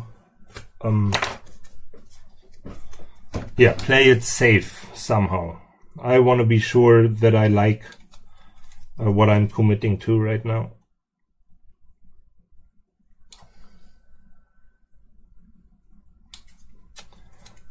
Or as sure as I can be. For I will never be really sure, for everything can change once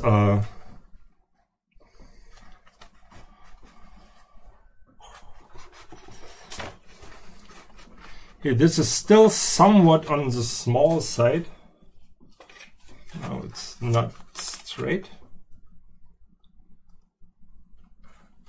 Here, this is another thing that now I can try to put this on as straight as possible, or at least straight in the context of the surrounding model.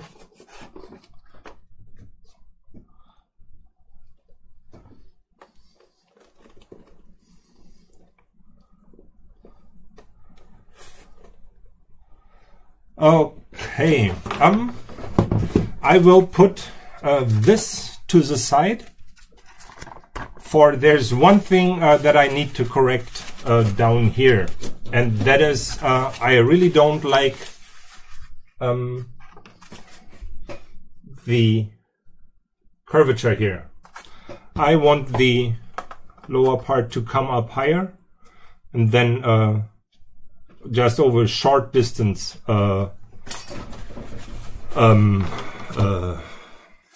angle in.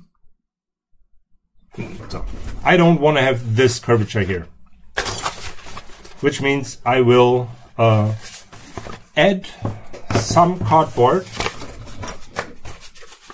to this part here.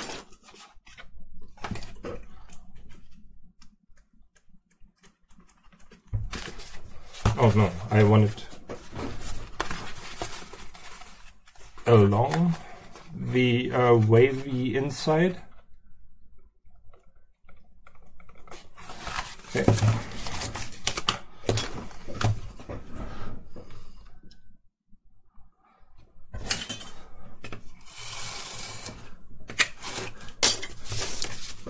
Yeah, I think here, if you look at the base Vader here, this comes up nearly in a straight line. And yeah, that's what I want. And not this curvature version. Yeah, even here it's yeah, can you see it? It's kind of like a straight line coming up there. For this model has, yeah, here there's really not a good way to have a separation for the upper and the lower part. I think maybe this is the mask that they used for episode 3. Maybe. I don't know.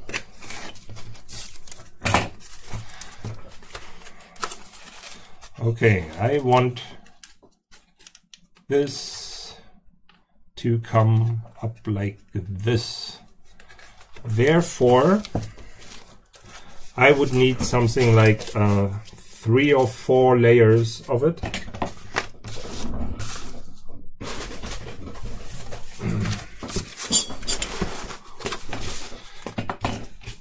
Here now I'm crisscrossing the wave pattern to give it somewhat more stability.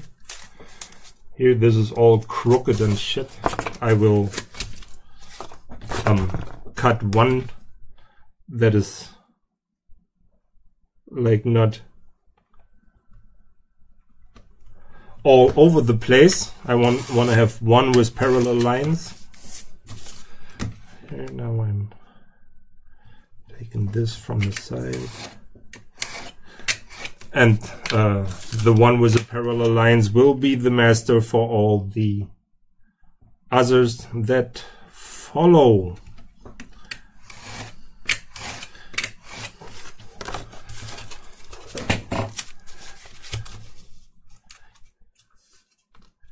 Here, not everything needs to be perfect. That's why I will just like freehand cut it, but it was much too crooked.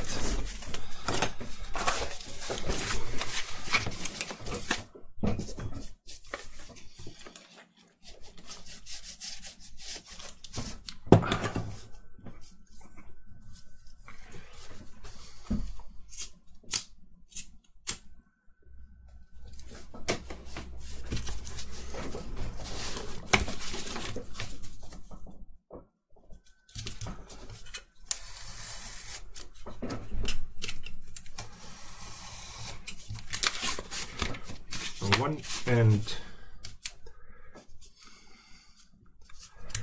two, and I think this should be more than enough.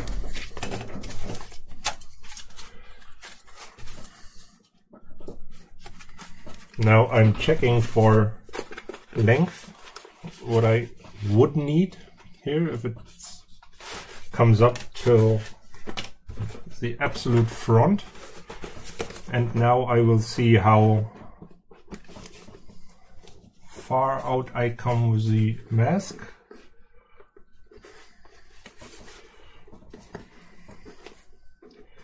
Okay, so there's actually not that much that I can add, for it has to be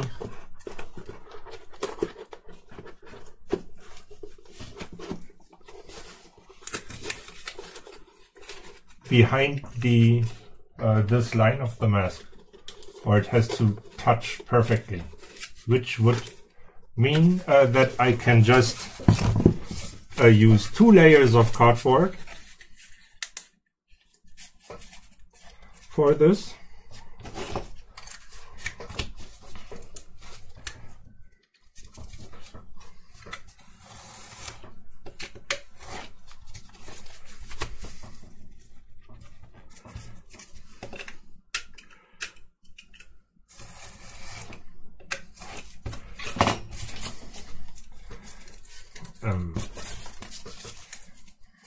One like this, one like this. Now I will glue them on top of each other, and then angle off the back side.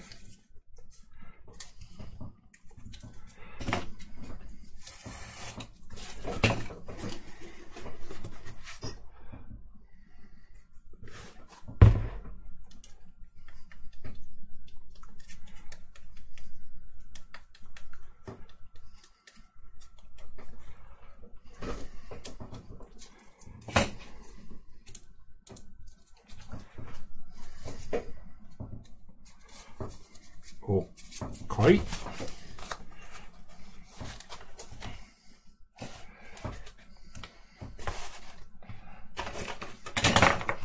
Oh.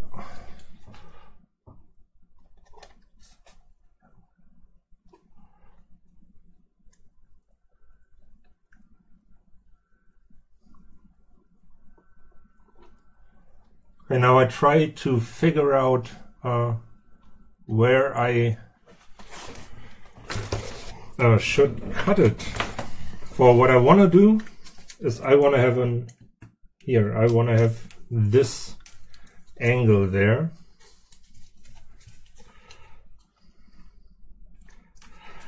Okay, I think it's the easiest for me to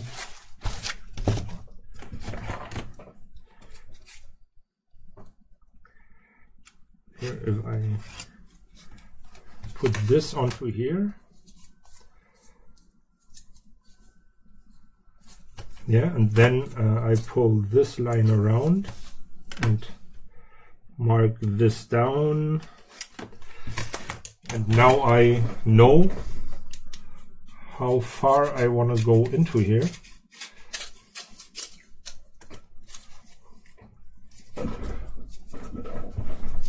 For now, yeah, I will cut as long or until I reach this line and this line on the lower part.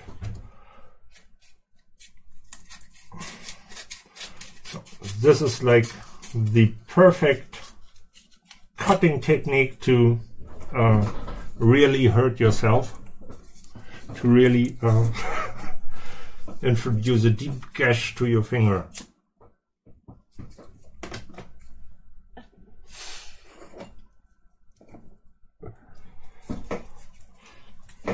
I will try to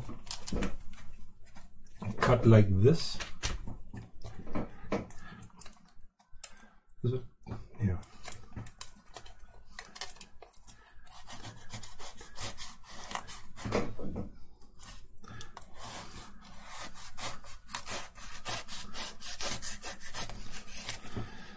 Okay, the lower part is already gone, so I will just so I just need to hit the upper line without taking anything away from the lower edge. Okay, this would be, yeah, the angle that I need. And just to give this some kind of strength, I will oh, maybe I can add this here, but maybe that's too thick. I don't know. Let me compare this.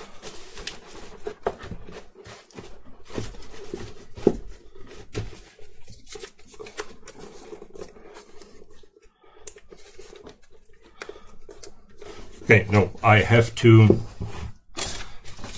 use paper. Everything else would be too much.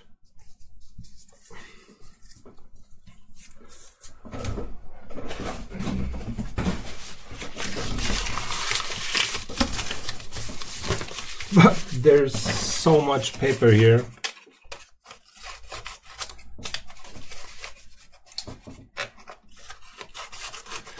It will last a lifetime. No, it won't. For actually, I used quite a lot of my stash on Vader and on the SNES. For I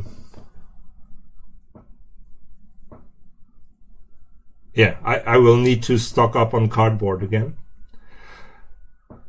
But at this time of year, all the online ordering stuff from everyone I know starts to expand, to say it like this. I'm sure that a lot of my friends will provide me with new material, for I alone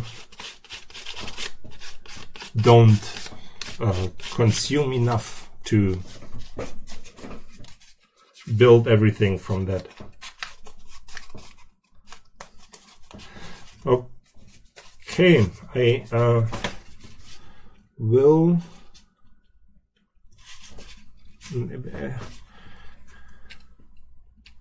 here I want to have the side flaps here to blend it into the surface. I will just push that over the edge. This is to blend it in, and yeah, I think I use the edge here to blend the whole piece into its surrounding. And here I start up with the top part to close it off.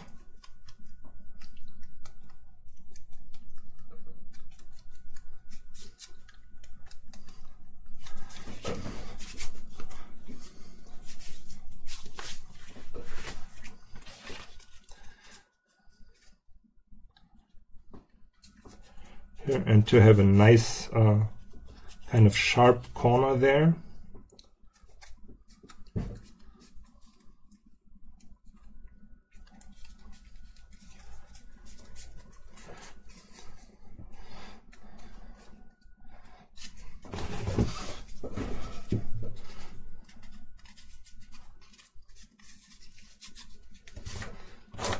Okay, I will try to sculpt the inside here. No, maybe I just leave that for. I could imagine that I will start this respirator thing right here. This way I take advantage of the bump in there, and this way I could make it disappear.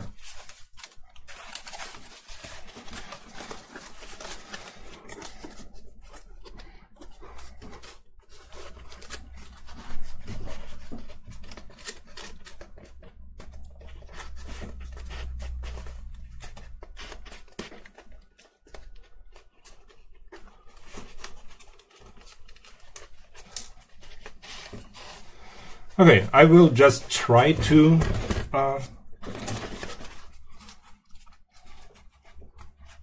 put this on here. I hope it works. I put some glue in here to, yeah, strengthen it and to be able to sculpt this curvature. Here I will reduce the flaps on the side, and I will try to have a parallel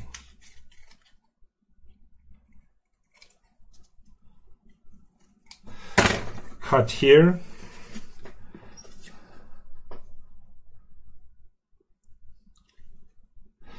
Okay.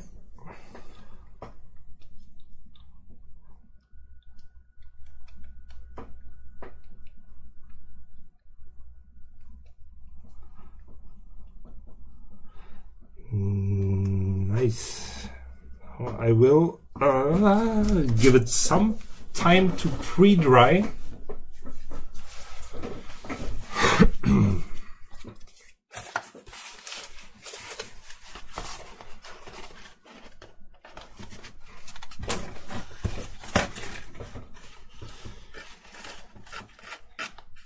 Okay.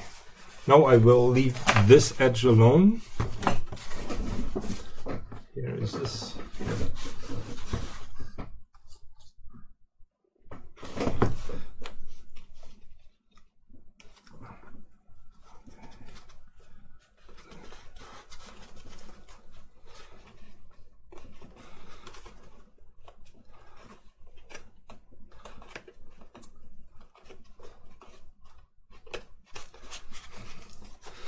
Okay, and here it's helpful that I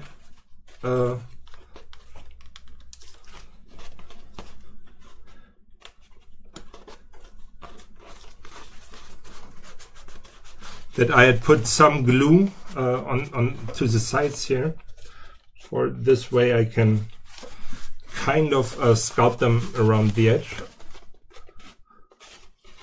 Here, one thing that I forgot was to file off this edge here.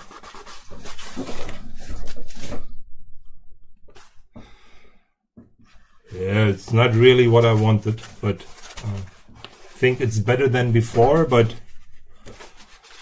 this looks not so good. Maybe I can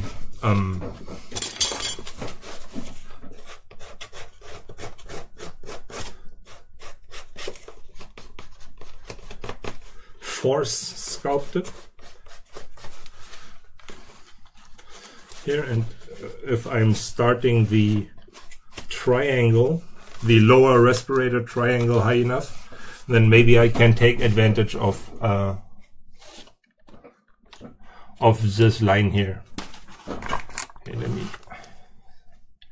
yeah, maybe I can do it like this. And I have to cut in this, or do the cutout for the respirator before I start the final the final skinning pass for this model, because here I will have to work on the inside of this cut to make it beautiful.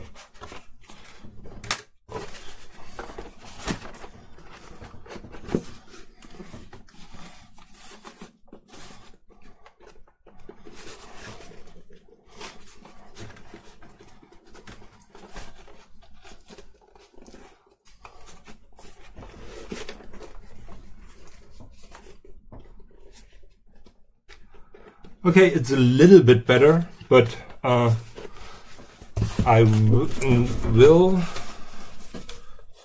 flatten this down a bit,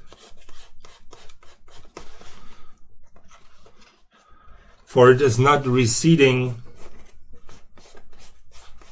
far enough.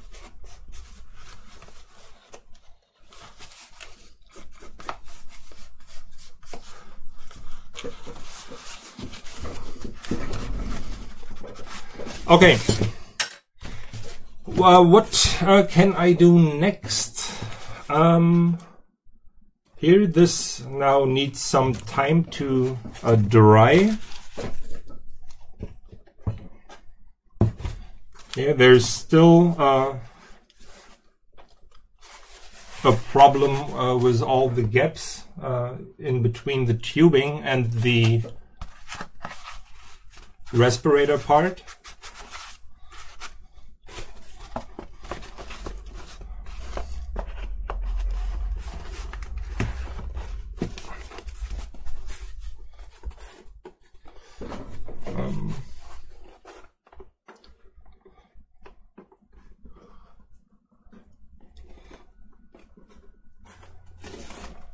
Yeah, I'm not sure if I like the chin here. Maybe I have to cut away much more. But yeah, first I let it dry like this. But here it looks like, yeah, not aggressive enough. I think it should be cut where my finger is. Wait, here, something like this. But yeah, there is time for that. Now, I think I should start to cover these holes here, and then maybe move into start to skin the model. A new part. No, this is okay. This is okay. Here, just a little housekeeping once again. Before I add the brown paper. Here I try to get rid of the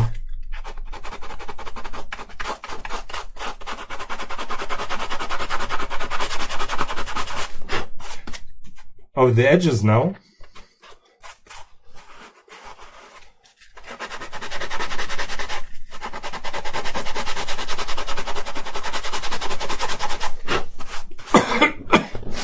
Oops.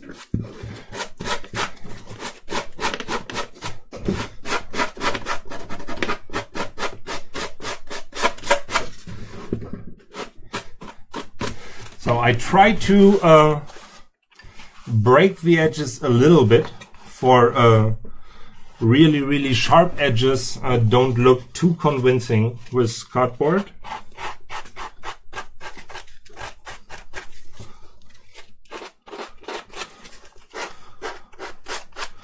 So I try to round them off a little.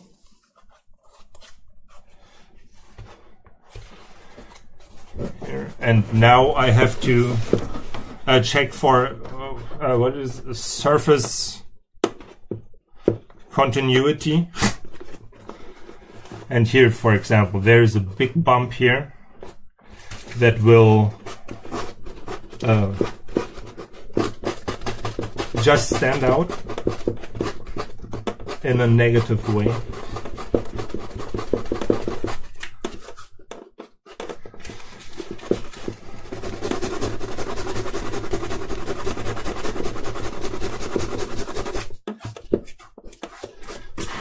Okay, and the way that I will proceed now is that first I will close this holes, and while doing that I will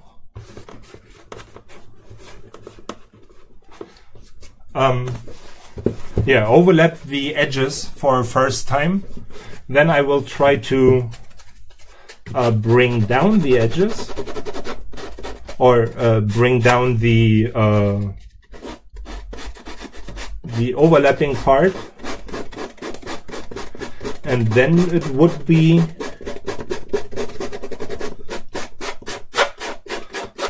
onto the final part, to the final skinning process.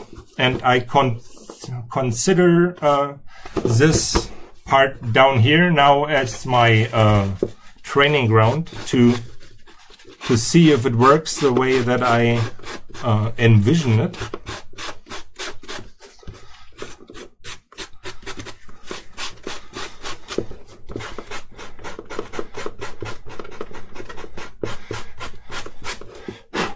Yeah, and I have some paper to the side here, which I hope will be enough for the whole model.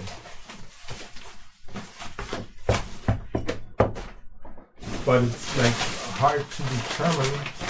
It will not be enough, but I hope it will be enough for the face mask part, and then I can use something different for the helmet. For the helmet is enormous, and I think I will use quite a lot of paper on the helmet.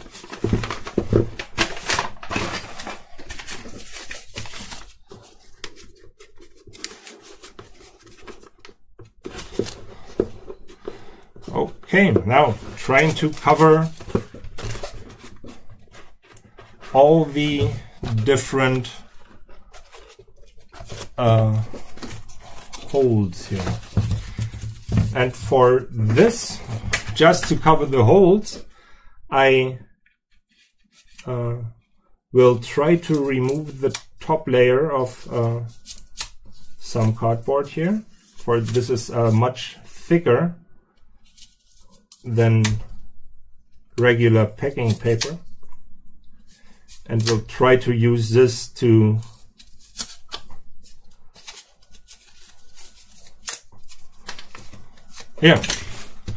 cover them.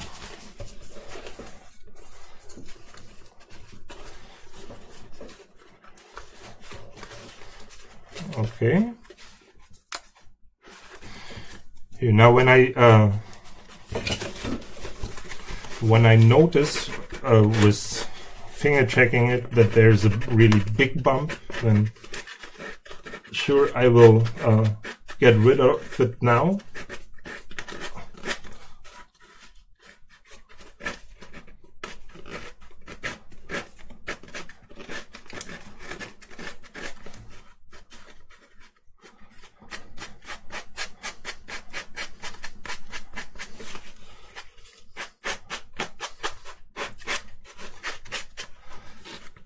Okay,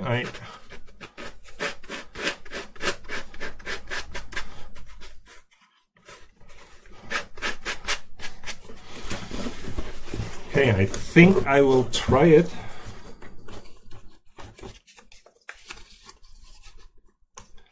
Here, I will overshoot the edges by a little bit.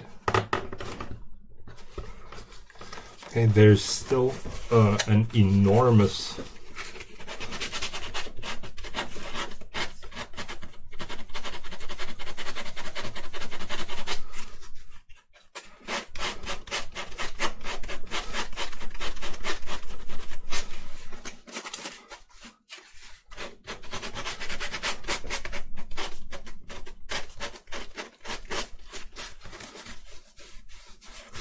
Okay.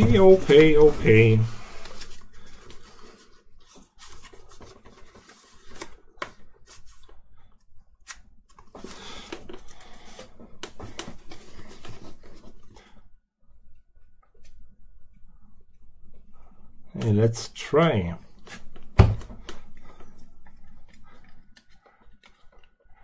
I try to lay it down as flat as possible.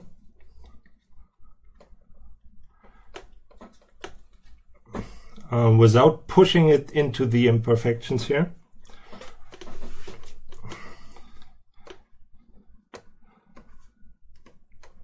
I actually try to stretch it a bit and just very lightly push it down here.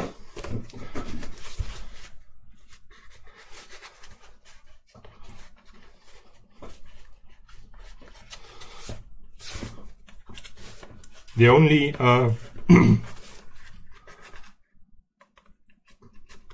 just on the outside of the holes I try to use more pressure.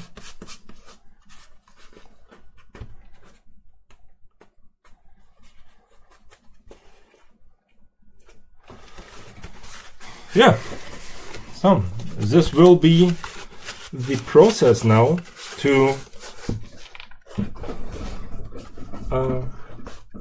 move across the model. Here, I will separate the top part of the cardboard to use this top part then to fix surface problems. Here, this is not the best. Here, I think this one. Oh, my monitor turned off. Yeah, I think this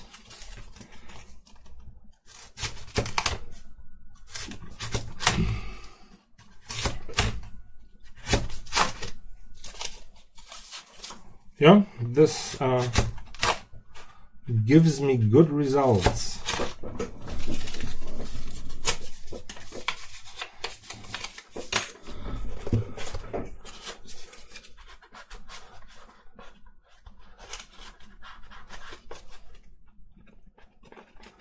Okay, I wait for this to dry, and perfect. This like covers the whole side of the model. And there's just some, a little bump on top here.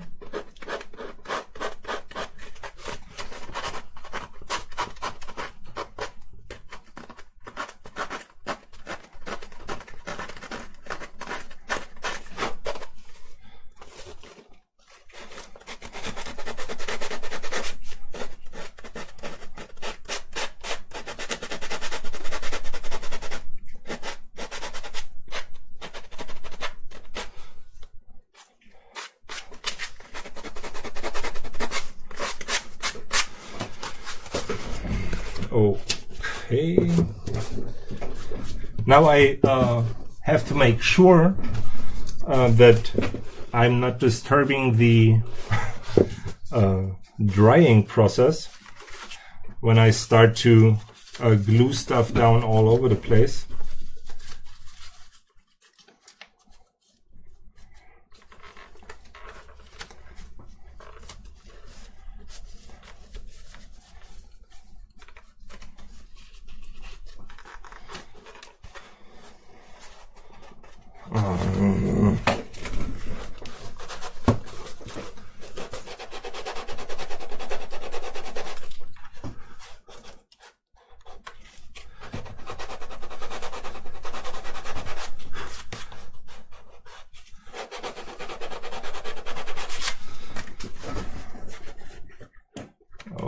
Okay.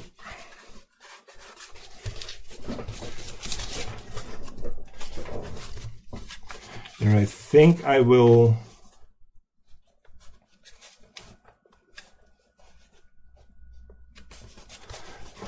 give it a cut that conforms more with the shape of everything.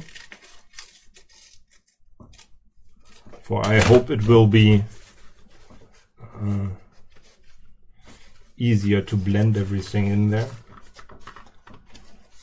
Okay, for sure now I cut it short. Nicely done. But I think therefore I will just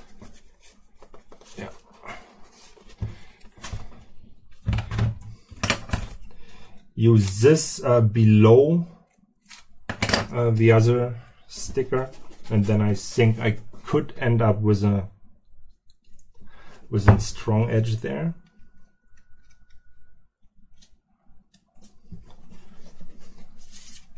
Oops. Damn.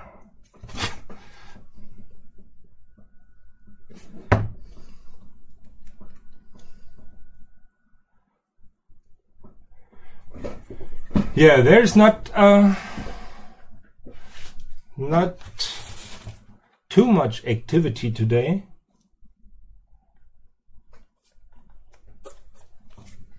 Yeah, and I think Friday night is like not the best time to stream, but I will have so much work in the next week that I definitely wanted to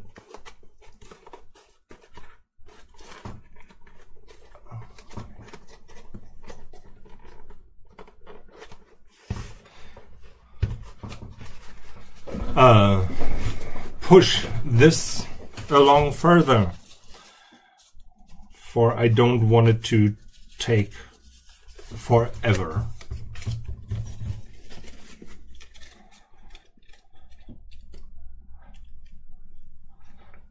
So maybe some people will like fast forward to it, through it. I doubt it.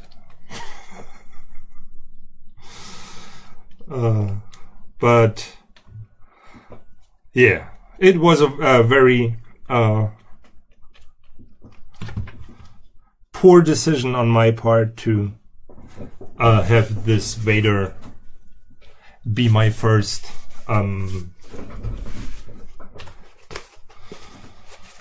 try at streaming.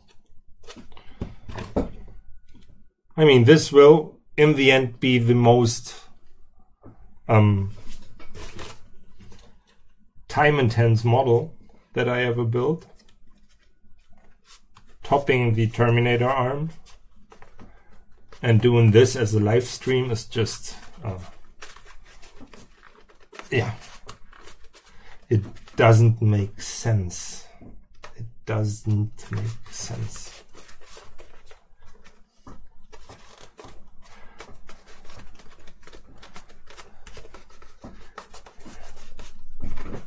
And I think, I mean, I have to stop at the 3-hour mark for the videos.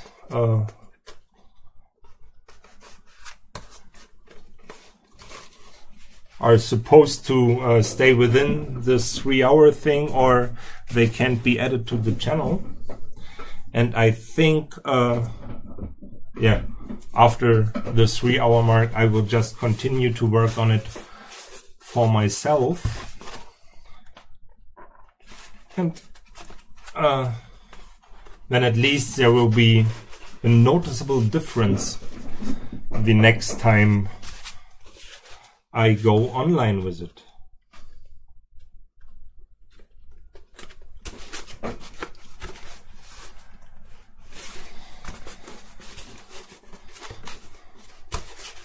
Okay, now here I can close this off. This was where I reduced the height of it, and here I think it's good enough just to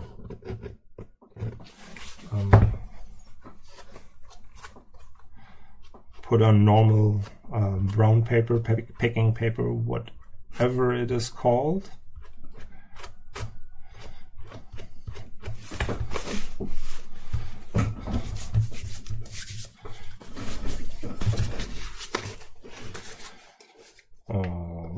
Okay.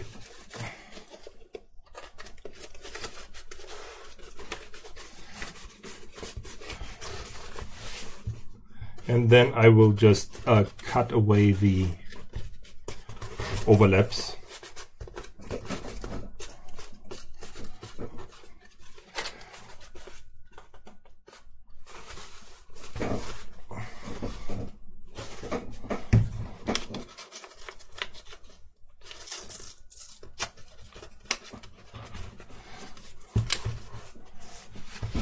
Here, when you rip the paper with your hands, then you will have a cleaner, a cleaner edge once you glue it down. Or the edge will be nearly invisible. Here, for you just reduce the height of the paper.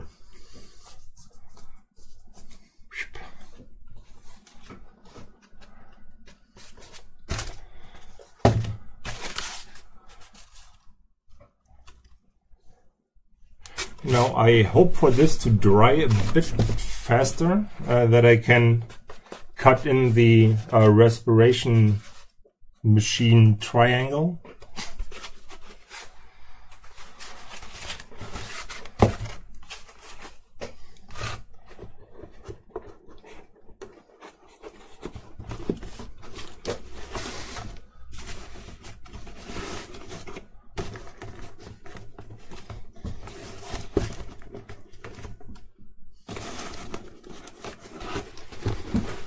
Okay, and I will need to build something that pushes the face mask part to the front when I insert it here.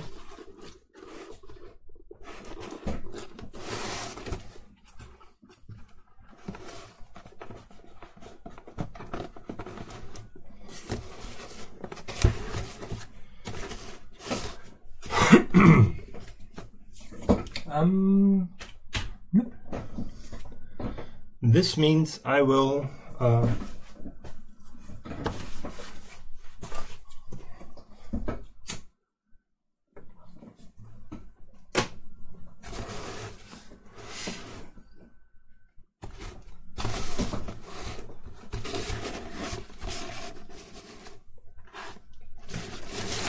but a lot has happened today. For these, the side piping is added. The main symmetry has been built out. Finally, I was able to start surfacing the whole thing, which is like an extra nice thing for me to finally see light at the end of the tunnel. Oh no, I will try to cut it away with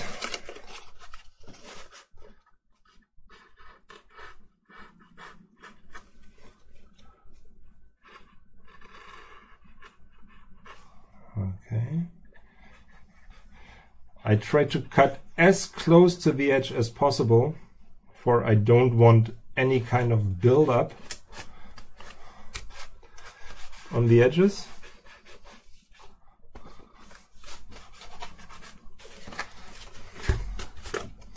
Okay, we'll do the same thing down here.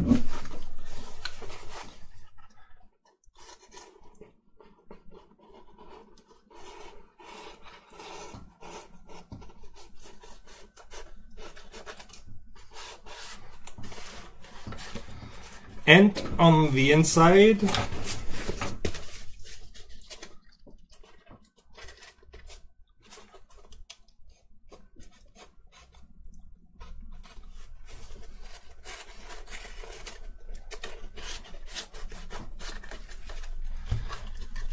but here on the inside it's not that elemental that it's a very clean cut, for I haven't started to surface the inside.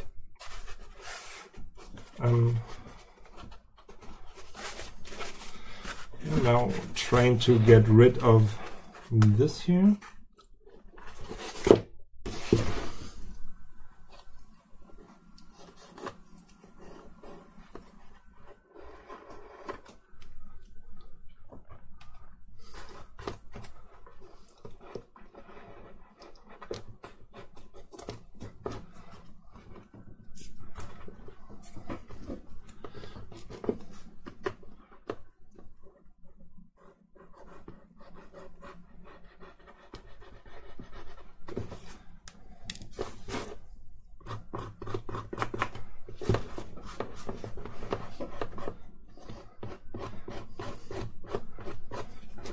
Okay. Yeah, therefore that it's just like the pre-surfacing, I would call it, or the trying to fill the gaps in the road surfacing. It's nice.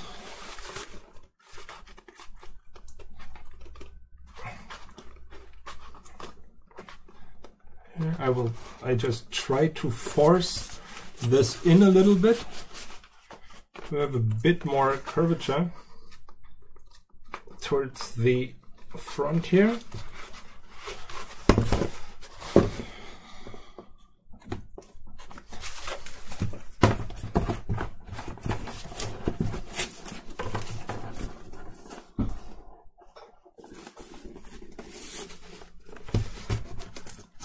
Okay, there's an overlap.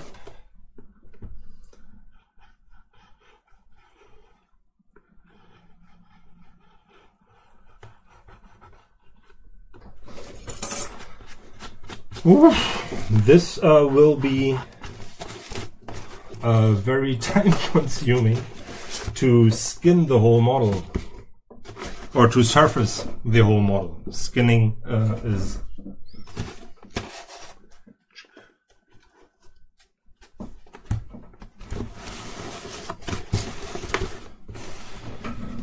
I like it.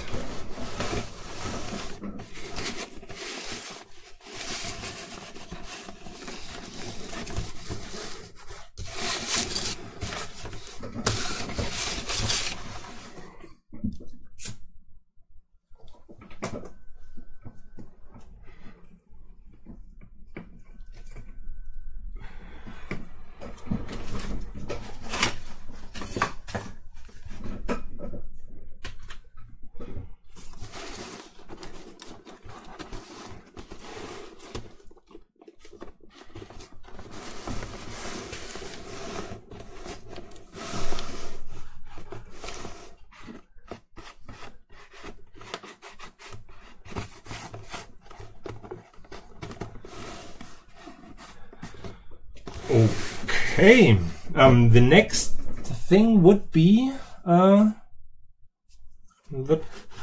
top of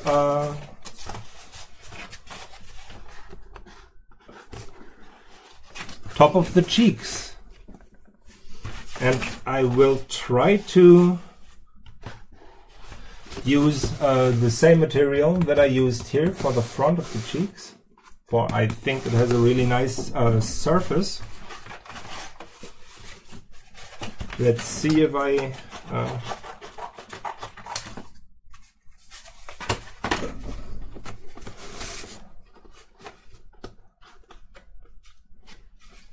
I am able to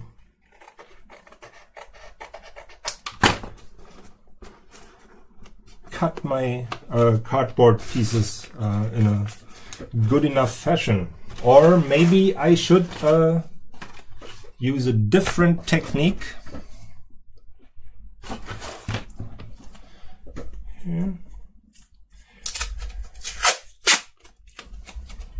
Here, I hope this will not stick.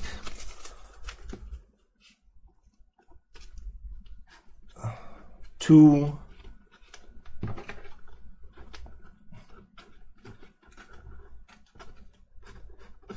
strong to the surface.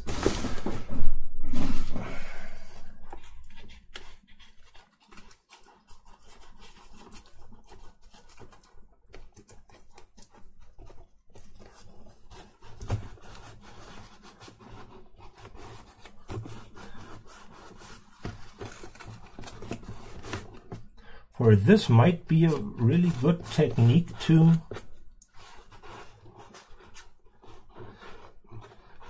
get the surface detail here.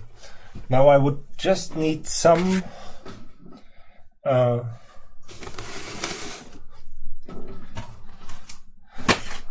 maybe if I give myself a long graphite edge.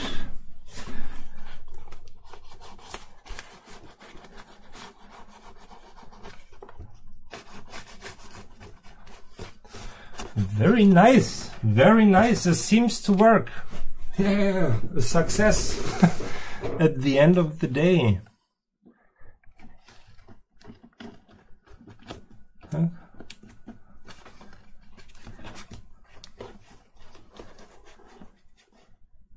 Here I want to end it here. Okay, now I should be able to put this here on top of my cardboard, and now when I cut this out, it should have the perfect size for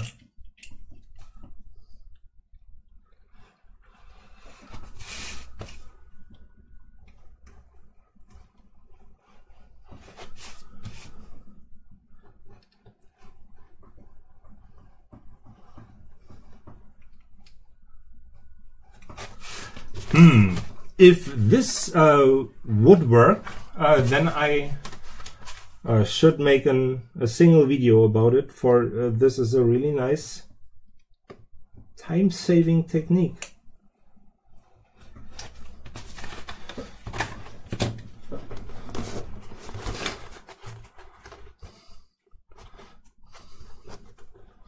This is impressive. Now if I can just get this off the surface here.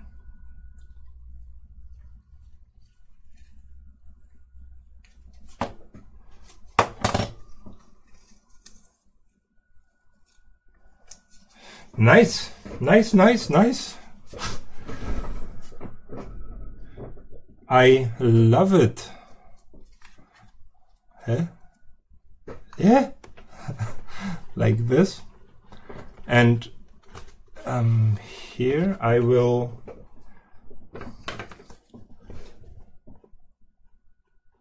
cut this part away, for I want an articulated edge there, and I will try to break down the front edge of the cardboard.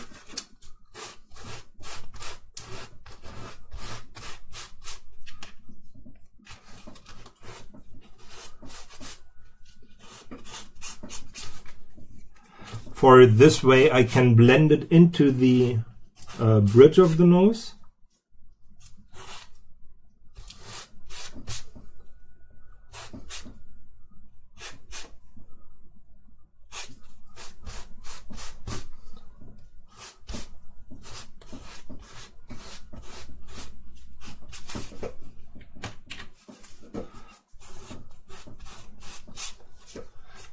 Here I think you can see the difference where it is lighter.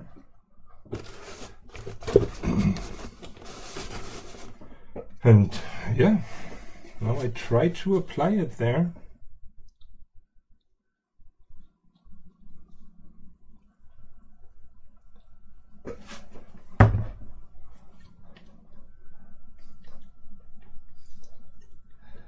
This worked, or let's see how it ends up working. But just to get the perfect form for this patch of cardboard, this seemed very, very promising.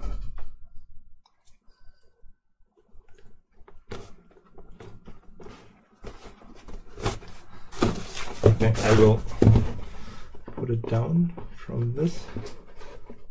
Oops.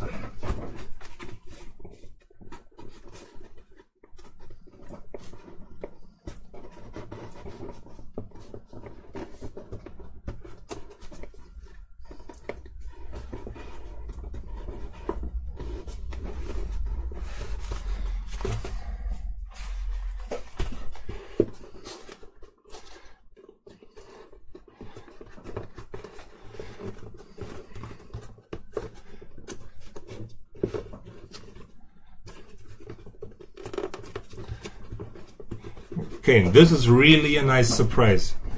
This is a nice surprise.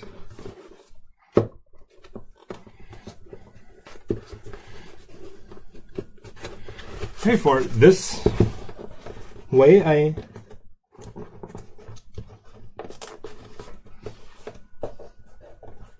will have much less trouble, to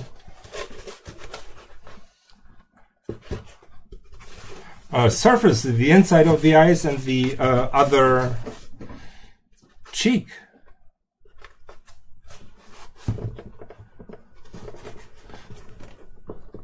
A very nice discovery.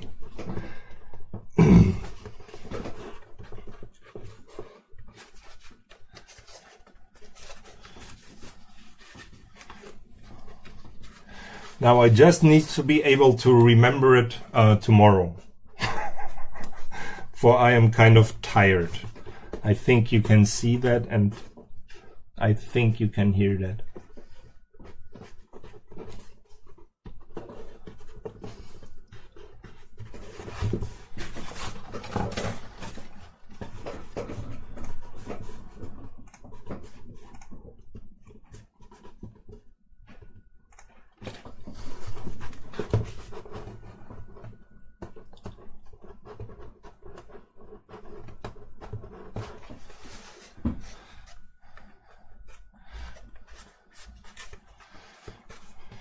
Okay.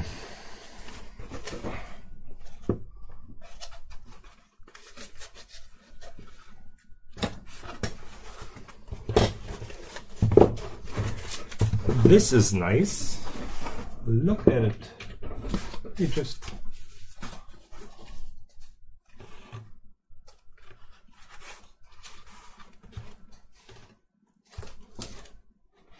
this is nearly perfect.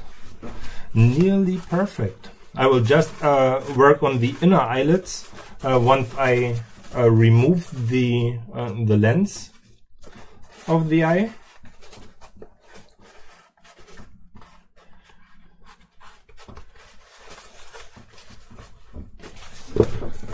Whoa, whoa.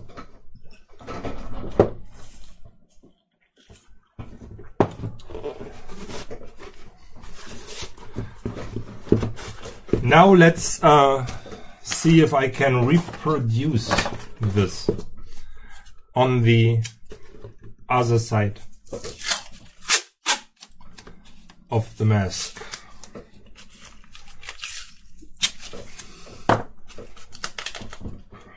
Now I will start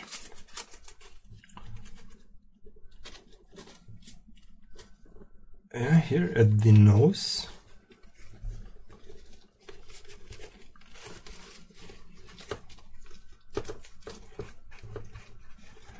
And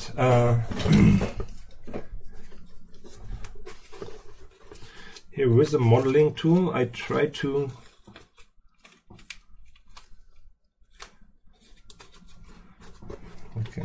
you push it into the creases.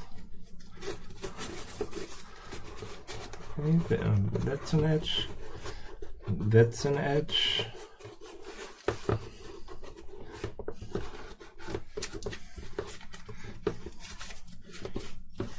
Here, then once again, I will use this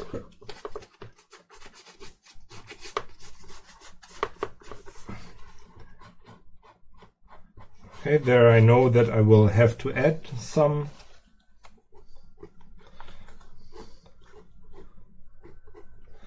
to it, and then just the inside here.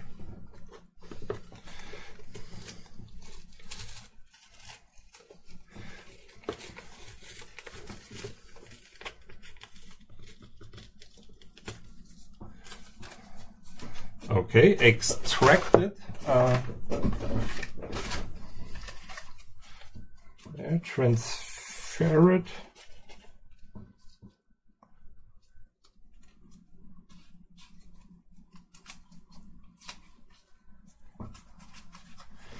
To a piece of cardboard that I want to use. Now just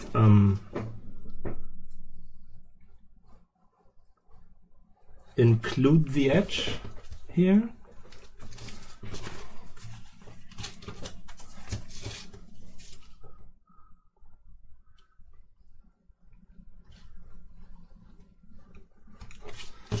Okay.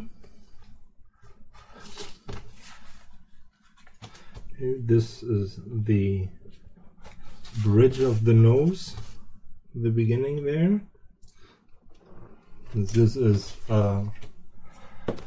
the side of the bridge of the nose, and this is the lower edge on the eyelid, and this is the inside corner of the eye.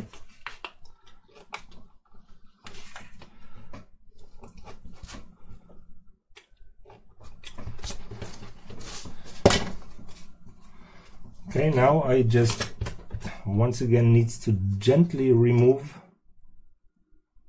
this without taking too much of the cardboard. Oh, look here, it tries to come off.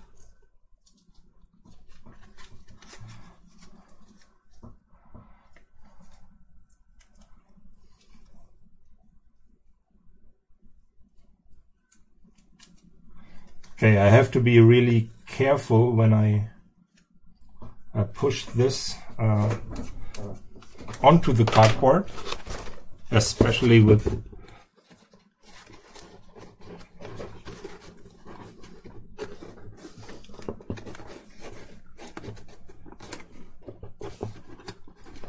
nearly perfect. And this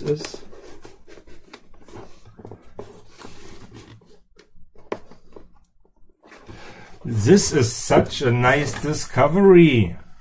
I am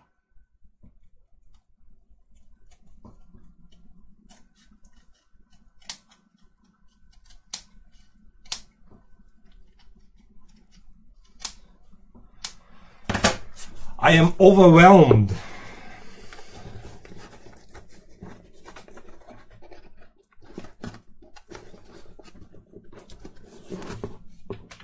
This technique really seems to work.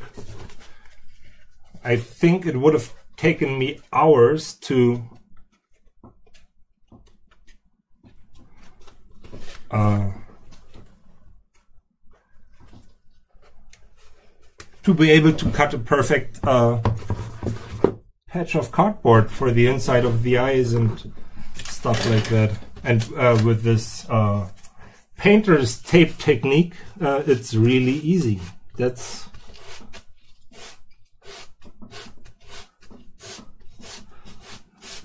great.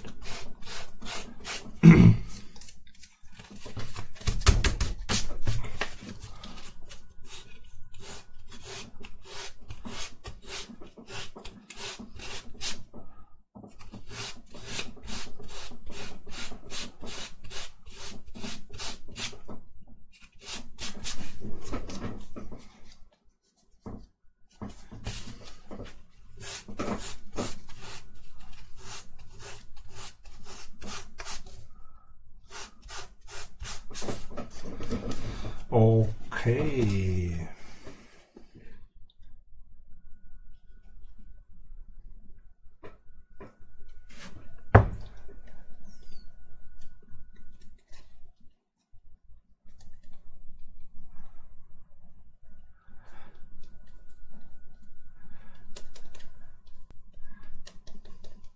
Yeah, I hope this is enough glue, for there's some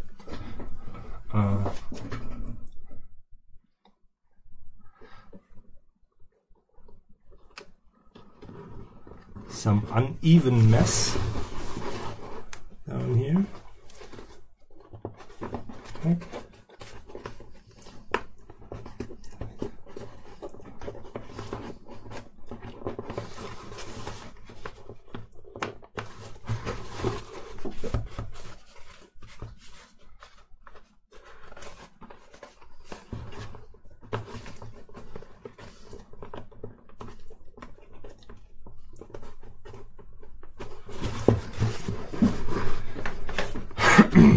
It seems to have worked a second time.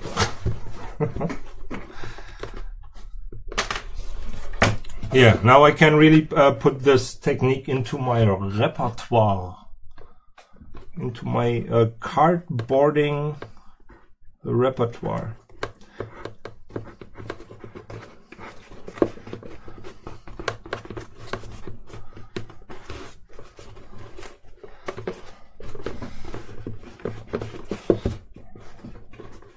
Okay, I will correct the edges once it has dried.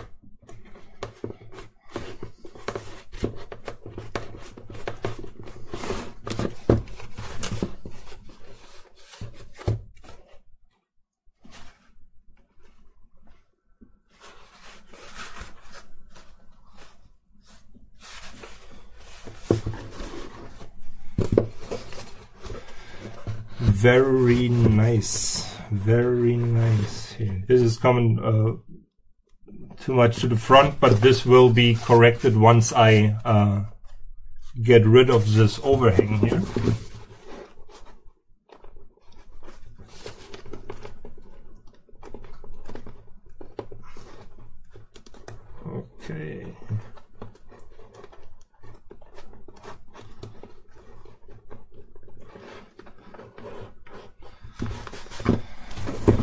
Okay. Okay. Now I could start with the inside of the eyelid, but the 3 hours that I'm given per live stream are over. Thanks for watching. I think I will like pre-assemble the result here, the result of this very successful day in the cardboarding Vader live streams.